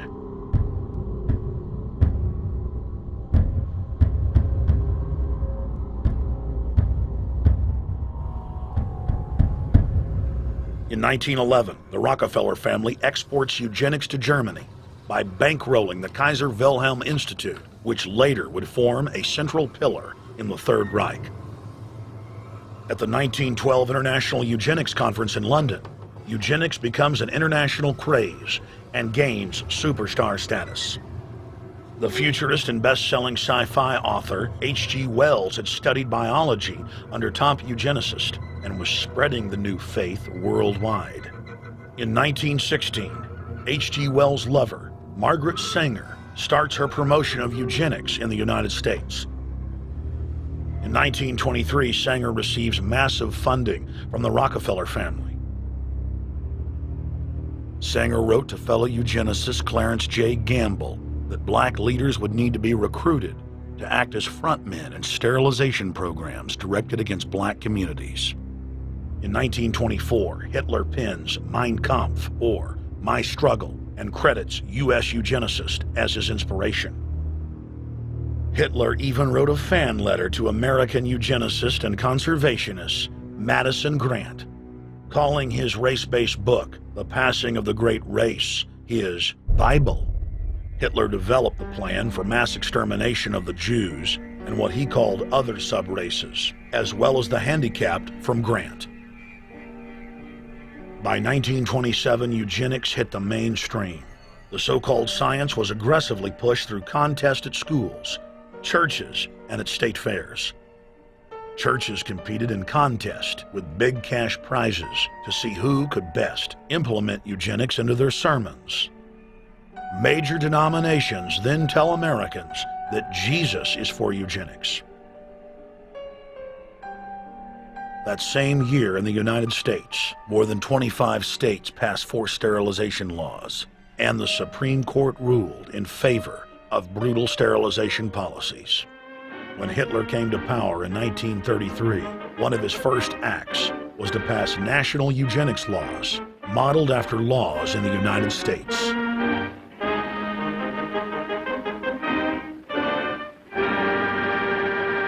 The 1934 film Tomorrow's Children brought the eugenics agenda to the silver screen in the United States. In the case of Miss Mason, I can see no reason for the operation that's been recommended. The girl is perfectly normal. She's hard-working and has a good reputation. Do you know anything about her family background? Oh, yes, Your Honor, I do. There are several other children, aren't there? Yes. What is their condition? One is a cripple. Two others might be classed as feeble-minded. Isn't the oldest son in jail? Well, yes, I believe so. And knowing all that, you still contend that this girl should be allowed to bring more people like that into the world? She's sound, Your Honor. She's not anything like the rest. Surely she should be given a chance to work out her own salvation. I can't agree with you, Doctor. Suppose she is normal. The chances are that her children will inherit the family taint. Isn't that possible? But, Your Honor, I'm sorry, Doctor. 3 generations of unfit are enough. Petition not allowed. By 1936, Germany had become the world leader in eugenics for taking effective actions to sterilize and euthanize hundreds of thousands of victims. The big 3 of American eugenics, Davenport, Laughlin, and Goethe, were dispatched by the Rockefellers to Germany, where they advised the Nazis on the fine-tuning of their extermination system. With the strong support of the U.S. and England, Germany had gone over the edge, and tens of millions would pay with their lives. At the end of the war, the Allies protected from prosecution the very Nazi scientist that had tortured thousands of people to death.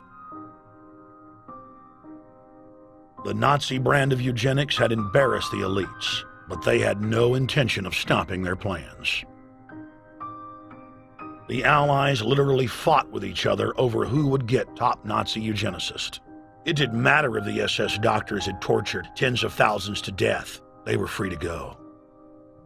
The Angel of Death, Joseph Mengele, and his boss, Ottmar von Verscher, were not prosecuted, and von Verscher even continued his work in Germany after the war.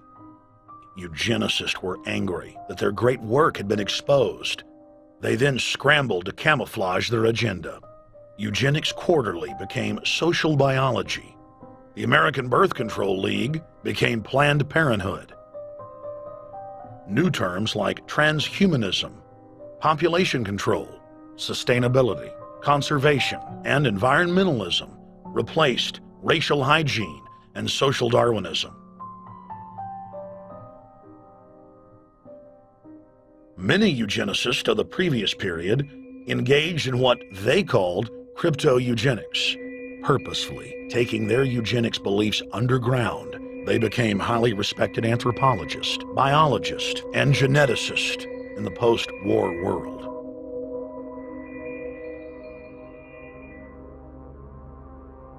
The Allies then smuggled thousands of Nazi scientists out of Germany and placed them in key scientific positions, ranging from bioweapons to rocketry throughout the military-industrial complex. The founder of IBM was a devout follower of Hitler. Thomas J. Watson had supplied his punch-card computers and IBM technicians to the Nazis for use in the death camps. Tattoos on camp victims were IBM human identification numbers, which fed into the computers. IBM had used similar punch card systems as early as 1928 in a Jamaican race mixing study. The first real computers were literally invented by a eugenicist for eugenics. UN chieftain and unrepentant eugenicist Julian Huxley argued that since the leaders of eugenics had founded the environmental and conservation movements, that they should be used as vehicles in the formation of a world government. Just as H.G. Wells had envisioned, this government would be controlled by a scientific dictatorship and would be guided by the principles of eugenics. Huxley created the World Wildlife Fund with Bilderberg founder and former SS officer Prince Bernhard of the Netherlands and Prince Philip of England. In the event that I am reincarnated, I would like to return as a deadly virus in order to contribute something to solve overpopulation. Prince Philip, reported by Deutsche Presse-Agentur, DPA, August 1988. Aldous Huxley, author of Brave New World and brother of Julian Huxley, gave a speech at Berkeley in 1962, shortly before his death. He admitted that his best-selling book, Brave New World, written in 1932, was based not on fiction, but on what the elite were actually planning to implement.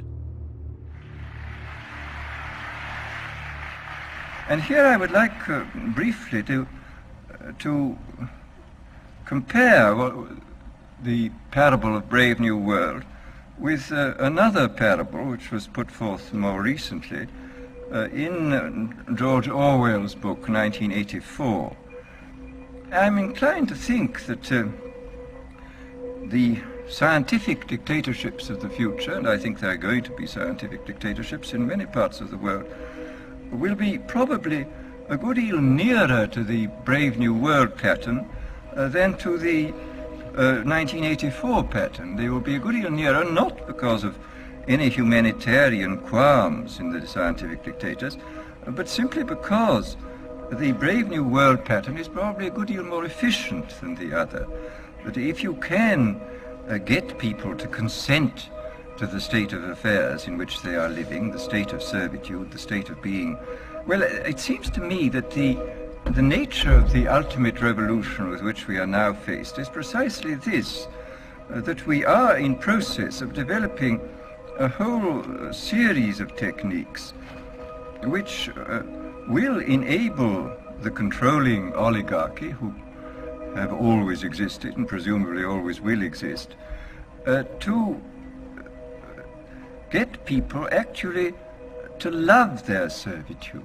People can be made to enjoy a state of affairs which, by any decent standard, they ought not to enjoy.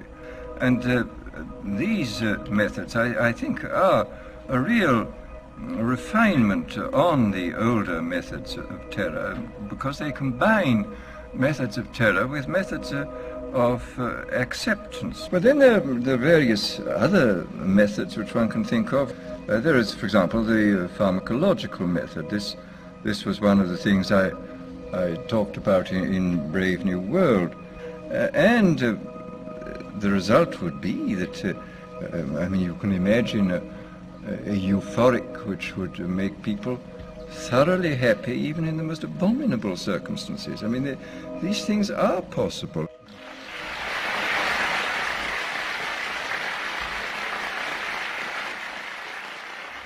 The elite have left a massive wave of destruction behind them as they cold-bloodedly experiment on civilian populations as if we are lab rats. A string of congressional investigations has uncovered more than 20,000 secret tests that were carried out against the American people between 1910 and 2000. One well-known eugenics study, the Tuskegee Syphilis Project, killed hundreds of blacks and spanned 40 years until whistleblowers exposed it in 1972. From 1943 until present, the British have tested lethal nerve gas on their own personnel, on land, air, and sea. Many died instantly. Still others died grueling deaths over several years. The federal government commissioned secret radiation experiments on thousands of non-consenting patients. Hundreds of hospitals in the U.S. injected healthy men, women, and children with uranium and plutonium at dosage levels ranging from non-therapeutic to lethal, killing many of the test subjects. Pregnant wives of GIs were given vitamins by base doctors that actually consisted of highly radioactive uranium-239 and plutonium-241, resulting in violent miscarriages and the death of the mothers.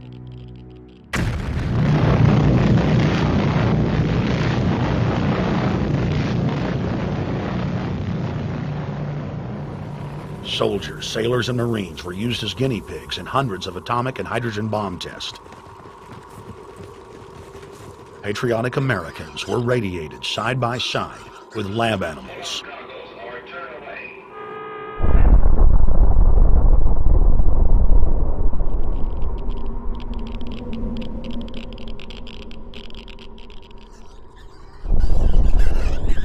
Pilots were forced to repeatedly fly through mushroom clouds of DNA-destroying radiation.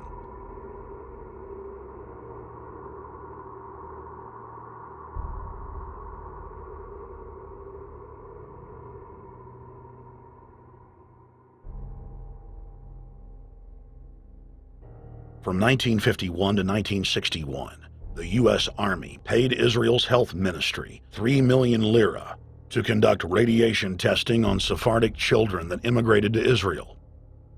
The government-run public schools would tell the children that they were going to get a medical checkup and that they were receiving an X-ray.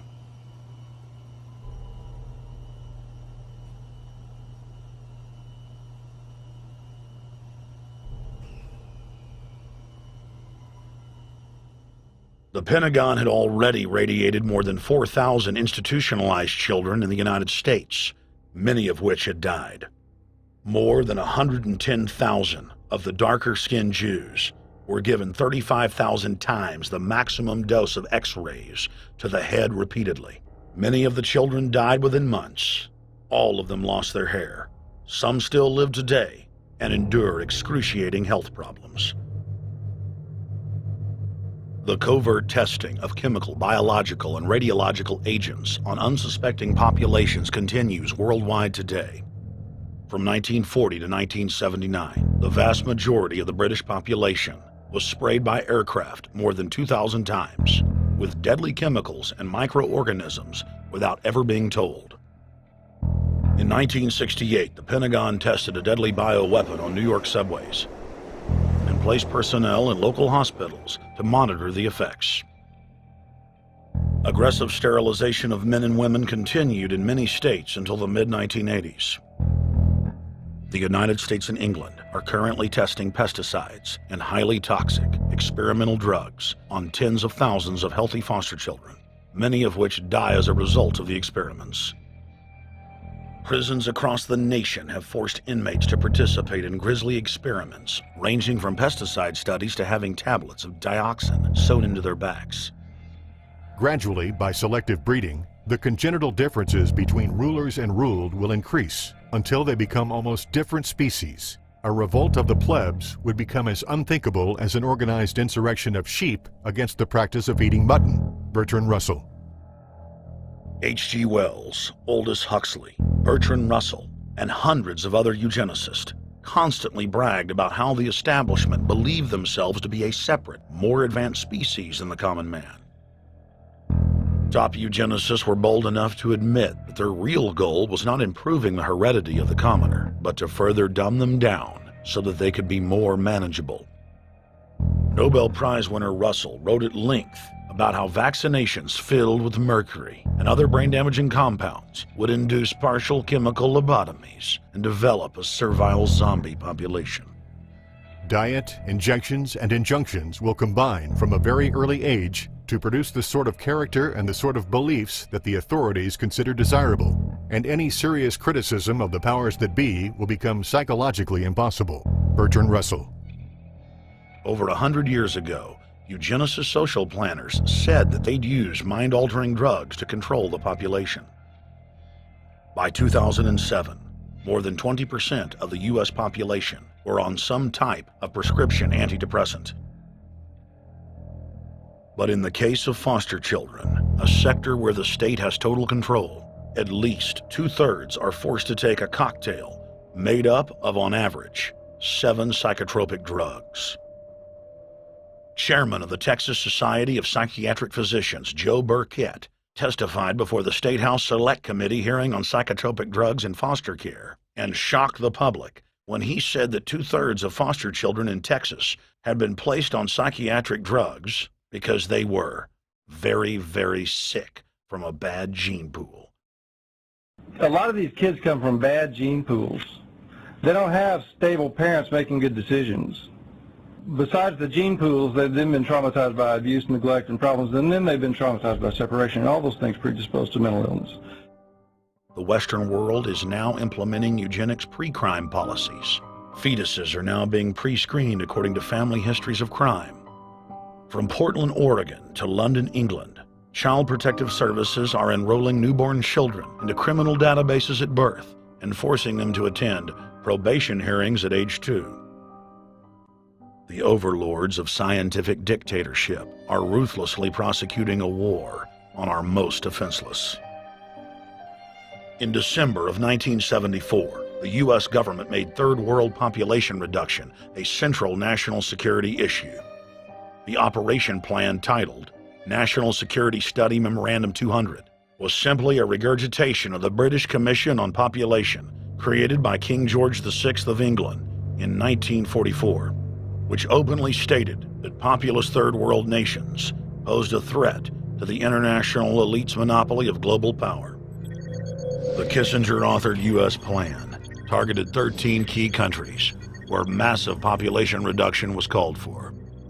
Kissinger recommended that IMF and World Bank loans be given on condition that nations initiate aggressive population control programs, such as sterilization. Kissinger also recommended that food be used as a weapon, and that instigating wars was also a helpful tool in reducing population. In 1972, the Nixon White House also implemented a eugenics policy, which was directed by George Herbert Walker Bush, then United States Ambassador to the United Nations. Bush advised China on the formulation of their one-child policy and directed the federal government to forcibly sterilize more than 40% of Native American women on reservations. The Bilderberg-dominated Club of Rome advocated environmentalism as the best front to implement population reduction. Western populations would accept serfdom if it was packaged as saving the earth.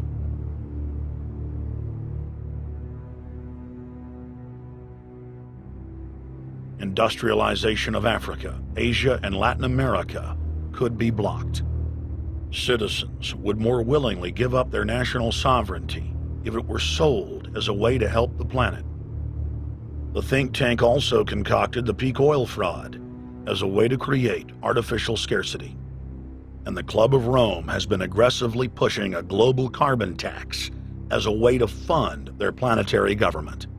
In the draft copy of the United Nations Global Biodiversity Assessment, it states very clearly that we must reduce the human population from its current level of about 6 billion people down to about 1 billion people. In the 1970s, South Africa developed race-specific bioweapons to target blacks and Asians, and then subsequently sold the technology to Israel in the mid-1980s. In September of 2000, the Project for a New American Century published a document in which Dick Cheney described race-specific bioweapons as politically useful tools. And somebody mentioned, well, why would they want to reduce the human population when that means less money for them? Most people have no idea. They're not after money. They have all the money they need. They're after power. That's their aphrodisiac. The overlords of the New World Order are now aggressively pushing for a worldwide one-child policy. The Chinese one-child policy was phased in gradually. In the 60s, when it began, you only had to pay a tax penalty. Only later did they imprison you if you had more than one child. Now the exact same proposals to penalize couples who have more than one child are being made in the United States, England, and Europe. In the push to reduce global warming, children, according to some, are the new culprits. A think tank in the UK says too many kids are what's making the planet worse, saying large families, anything over 2 children really, should be frowned upon as an environmental no-no, akin to not reusing your plastic bags, driving one of those big gas-guzzling cars, taking long trips overseas. The UK, in fact, has negative growth. I think Canada does too. That still, families in our rich countries shouldn't have more than 2 kids. In 1998, Ted Turner pledged to give more than $1 billion to the United Nations to be spent in the implementation of population reduction policies planet-wide.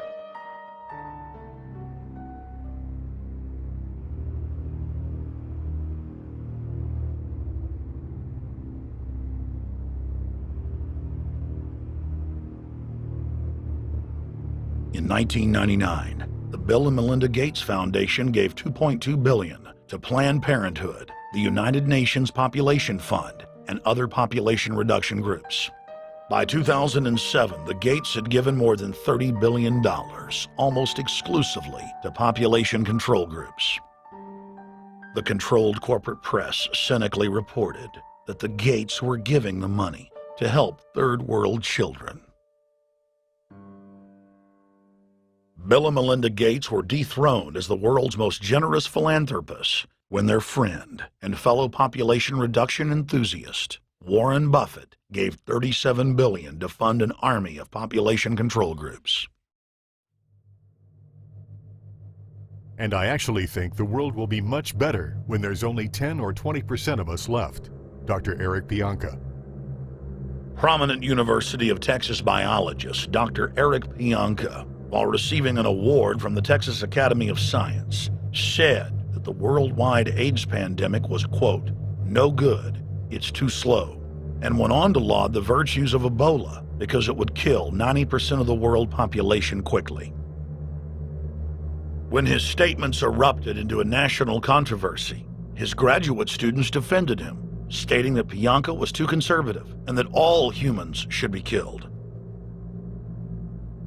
But most frightening was the fact that in a crowd of over 1,000 prominent scientists, local newspapers reported that 95% of those in attendance gave Pianka sustained standing ovations every time he extolled the virtues of mass-culling microbes and man's destruction.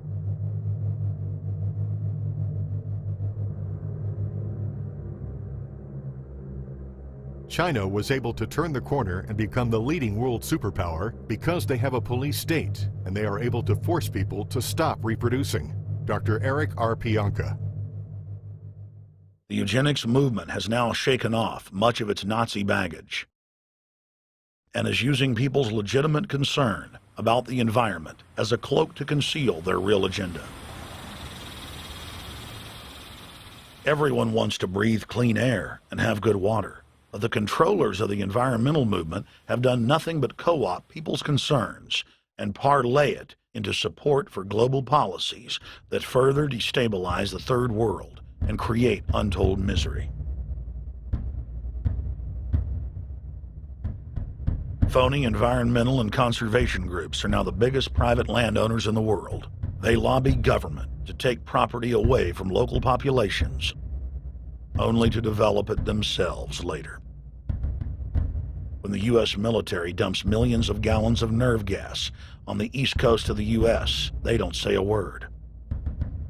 Thousands of companies are creating transgenic cross-species hybrids, splicing plants, animals, and insects, and releasing the new organisms into the global biosphere, vandalizing the very genetic code of the planet. And large environmental organizations do nothing. The corporate elite of the planet intensified their push for a global taxation system with a year-long buildup to the Live Earth hysteria held on July 7th, 2007 on 7 continents. World leaders announced that saving the Earth was the new organizing principle for humanity and hailed it as the planet's new religion. They claimed that CO2, which plants breathe, was killing the Earth, and that we must reduce the number of children we have to curtail our carbon footprint. Countries across the world marked the day by passing new carbon tax schemes and raising taxes on gasoline, natural gas, and electricity. It is a scientific fact that the sun is the main driver of planetary climate, and the measurements are clear. The sun is becoming hotter, brighter. It has been slowly increasing thermal output in the last 100 years, causing warming not just on Earth, but throughout the solar system. But the scientific facts and even the order of the planets didn't matter to one of the chief organizers of Live Earth, David Mayer de Rothschild, heir to the British arm of the Rothschild fortune, when we spoke to him. When I called Rothschild on the order of the planets, he just laughed, thinking the audience wouldn't get it. He continued to count on the population's ignorance and claimed that the global warming lobby has nothing to do with carbon taxes. I guess he hadn't spoken with his good personal friend, Al Gore. Global warming, the time for debate is over. I think what you have to realize is that being environmentally sensitive and making money aren't mutually exclusive. There's a lot of money to be made in addressing this issue. But you guys are gobbling up all the world's concern to just simply line your pockets and make kids read your book in schools and do all this. It's a business, just like you said, Rothschild. It's not. Do you think I make any money out of this? It's the same thing. It's the same thing your your money-changing ancestors did. They're in Germany, Red Shield, and I'm calling you out, Red Shield. We know it's a scam. A pollution-based tax system, principally CO2. We're causing it mainly, vast majority of it. The consequences are bad and will be catastrophic unless we act. The polar ice caps of Mars are receding at several miles a year, much faster than ours, and that the moons of Saturn and Jupiter are melting. In fact, several of their moons were ice and are now liquid seas. Now, how are SUVs causing that, David Rothschild? That's because those planets are closer to the sun, my friend. No, Jupiter and Saturn are not closer to the sun. Neither is Mars. Yes, sir. I think you'll find, right, that the very simple matter, and what I wanted to say, and this is my final point, forget your taxation theory, because actually it's not taxation. Put a price on the carbon. A tax is the best way. Cap and trade can also do it. If there were a carbon-based tax, would there be a need for an economy-wide cap and trade system? They are not either or. We can do both. I am in favor of both.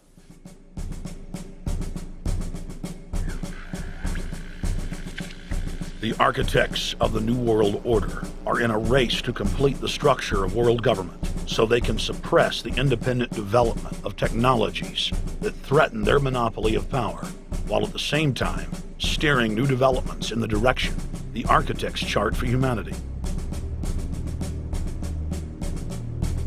The technocrats call their governing system the final revolution because in the past, empires were enforced militarily. Now enforcement is primarily psychological and economic, and society itself is a construct of the elite who operate outside the controlled paradigm and control the civilization within, just as a child maintains the environment of a fish tank. We are like lab rats living out our entire existence, never questioning the confines of the cage or the scientists who experiment on us. New World Order engineers have hijacked human destiny. Its controllers have closely studied human behavior for more than 100 years and are now steering us with expert control, using our primitive drives and desires as levers. They have developed their mind control systems to the point of being able to control the average unconscious person like a car.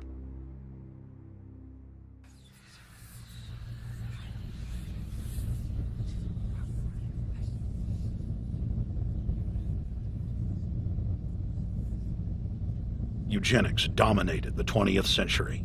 Its ruthless spirit has now metastasized into the fields of genetics, nanotech, and robotics. But that's not surprising. From their inception, all three disciplines have been dominated by eugenicists.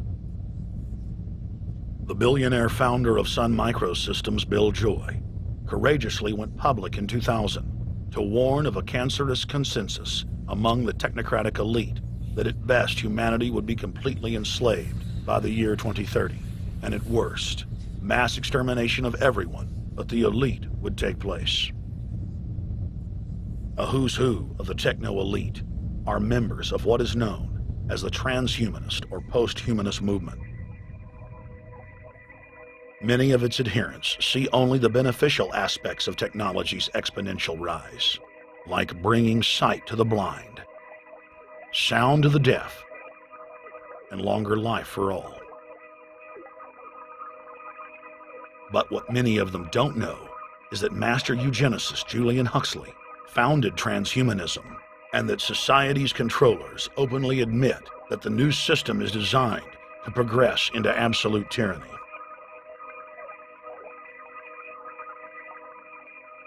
Leading transhumanist Ray Kurzweil boasts that technological advancements will allow those that can afford it to live forever, but admits that most won't be able to keep up with the new master race. The drive for world government is now all about who will control and have access to radical life extension systems. Biological evolution is too slow for the human species. Over the next few decades, it's going to be left in the dust. Transhumanists believe that they will attain the fountain of youth by merging with technology. Now, it may be within their reach. Decades ago, transhumanists said that if you did not accept augmentation or enhancements, you would no longer be able to get jobs. And now it's happening today. The elite who occupy the commanding heights of digital reality are suicidal nihilists. Suicidal nihilists know that there is no longer any substantive purpose to their willing, but they would always prefer to go on willing than not to act at all. They can very happily ally themselves with the notion of nuclear holocaust or perfect exterminism. Technology has become so powerful in its capacity for destruction that free humanity cannot afford to let psychopathic technocrats with delusions of grandeur repeat the mistakes of their forebears, because it is highly probable that this time they may destroy everything, including themselves in their mad rush for godhood.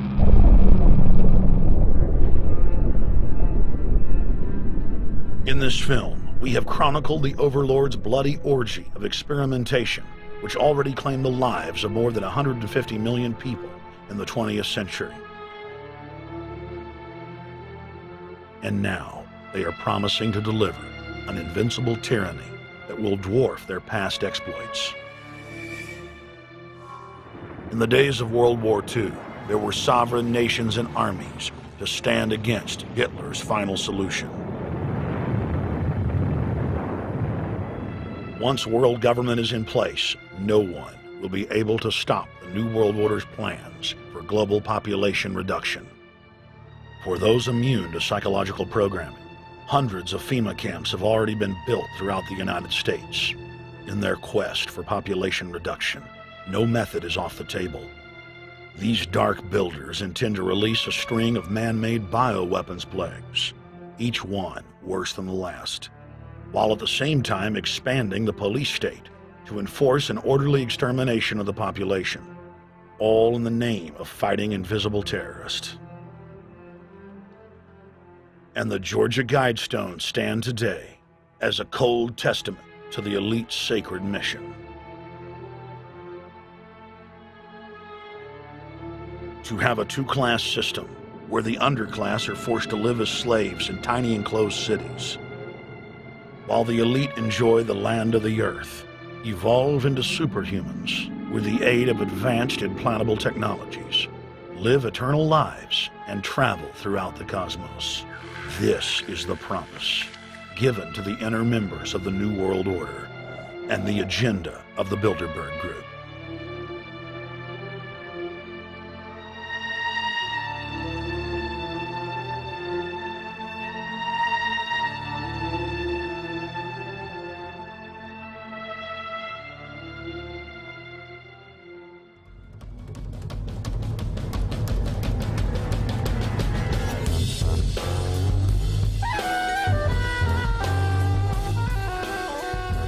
In 2007, Jim Tucker continued his 30-year quest to expose the globalist by traveling to Istanbul, Turkey, the site of Bilderberg, 2007.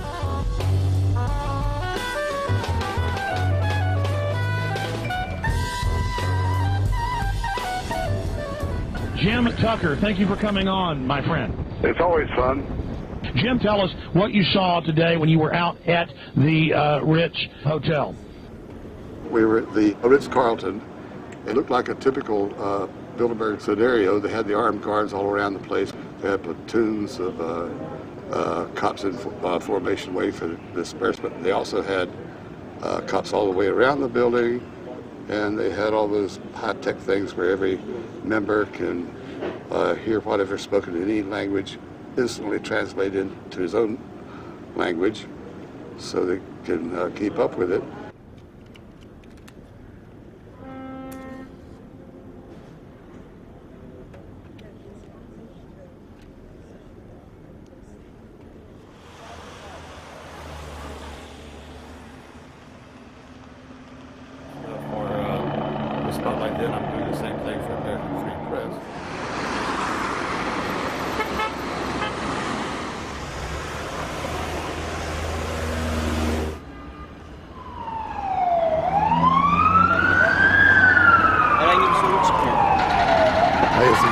hotel open? Çünkü İngilizce bilen var mı? Ben bilmediğim için. Let's just ask him direct.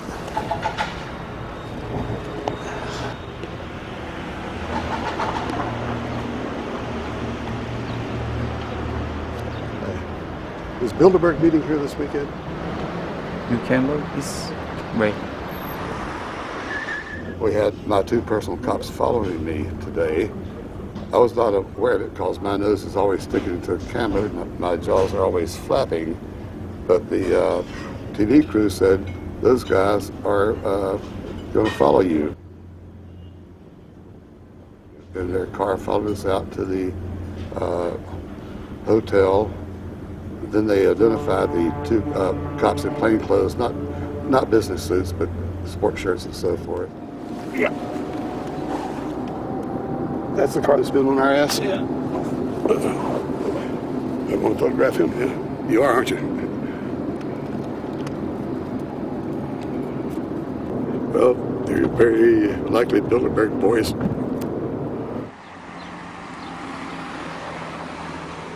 John Elkin, owner of Fiat and a fellow Bilderberger, thought that they could take a stroll off the grounds without being noticed by the commoners. I was thinking about that.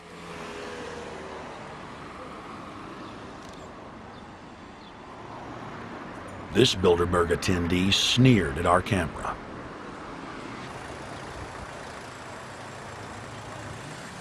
This carload of kingpins gave the media a murderous look and seemed shocked that they would dare point a camera in their direction.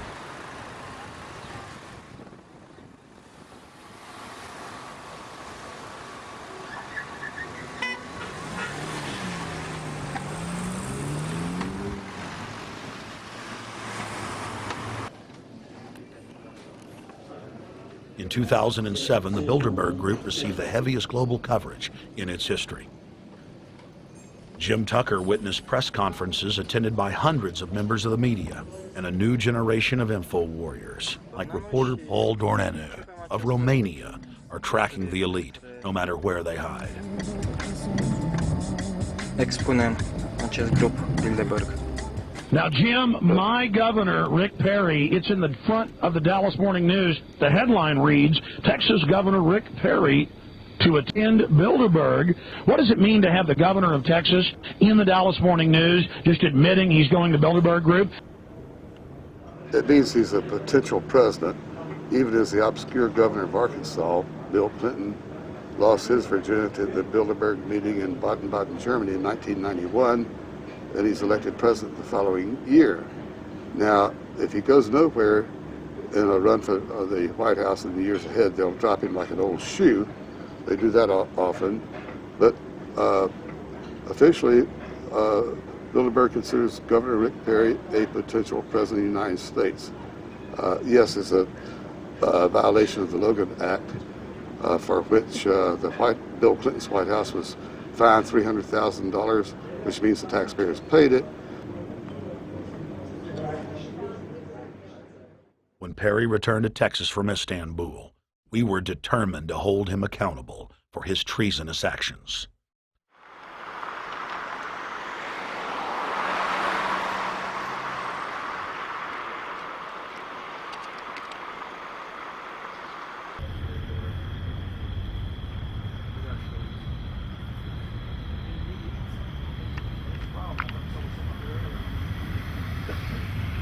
We don't want our roads, our water, our power plants, our entire infrastructure turned over to the New World Order.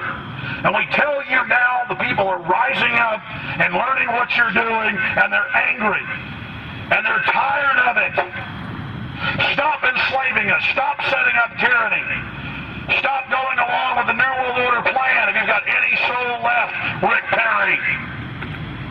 The First Amendment still exists, Perry, and we're back here again tonight telling you we're not going to put up with it. Long live the Republic!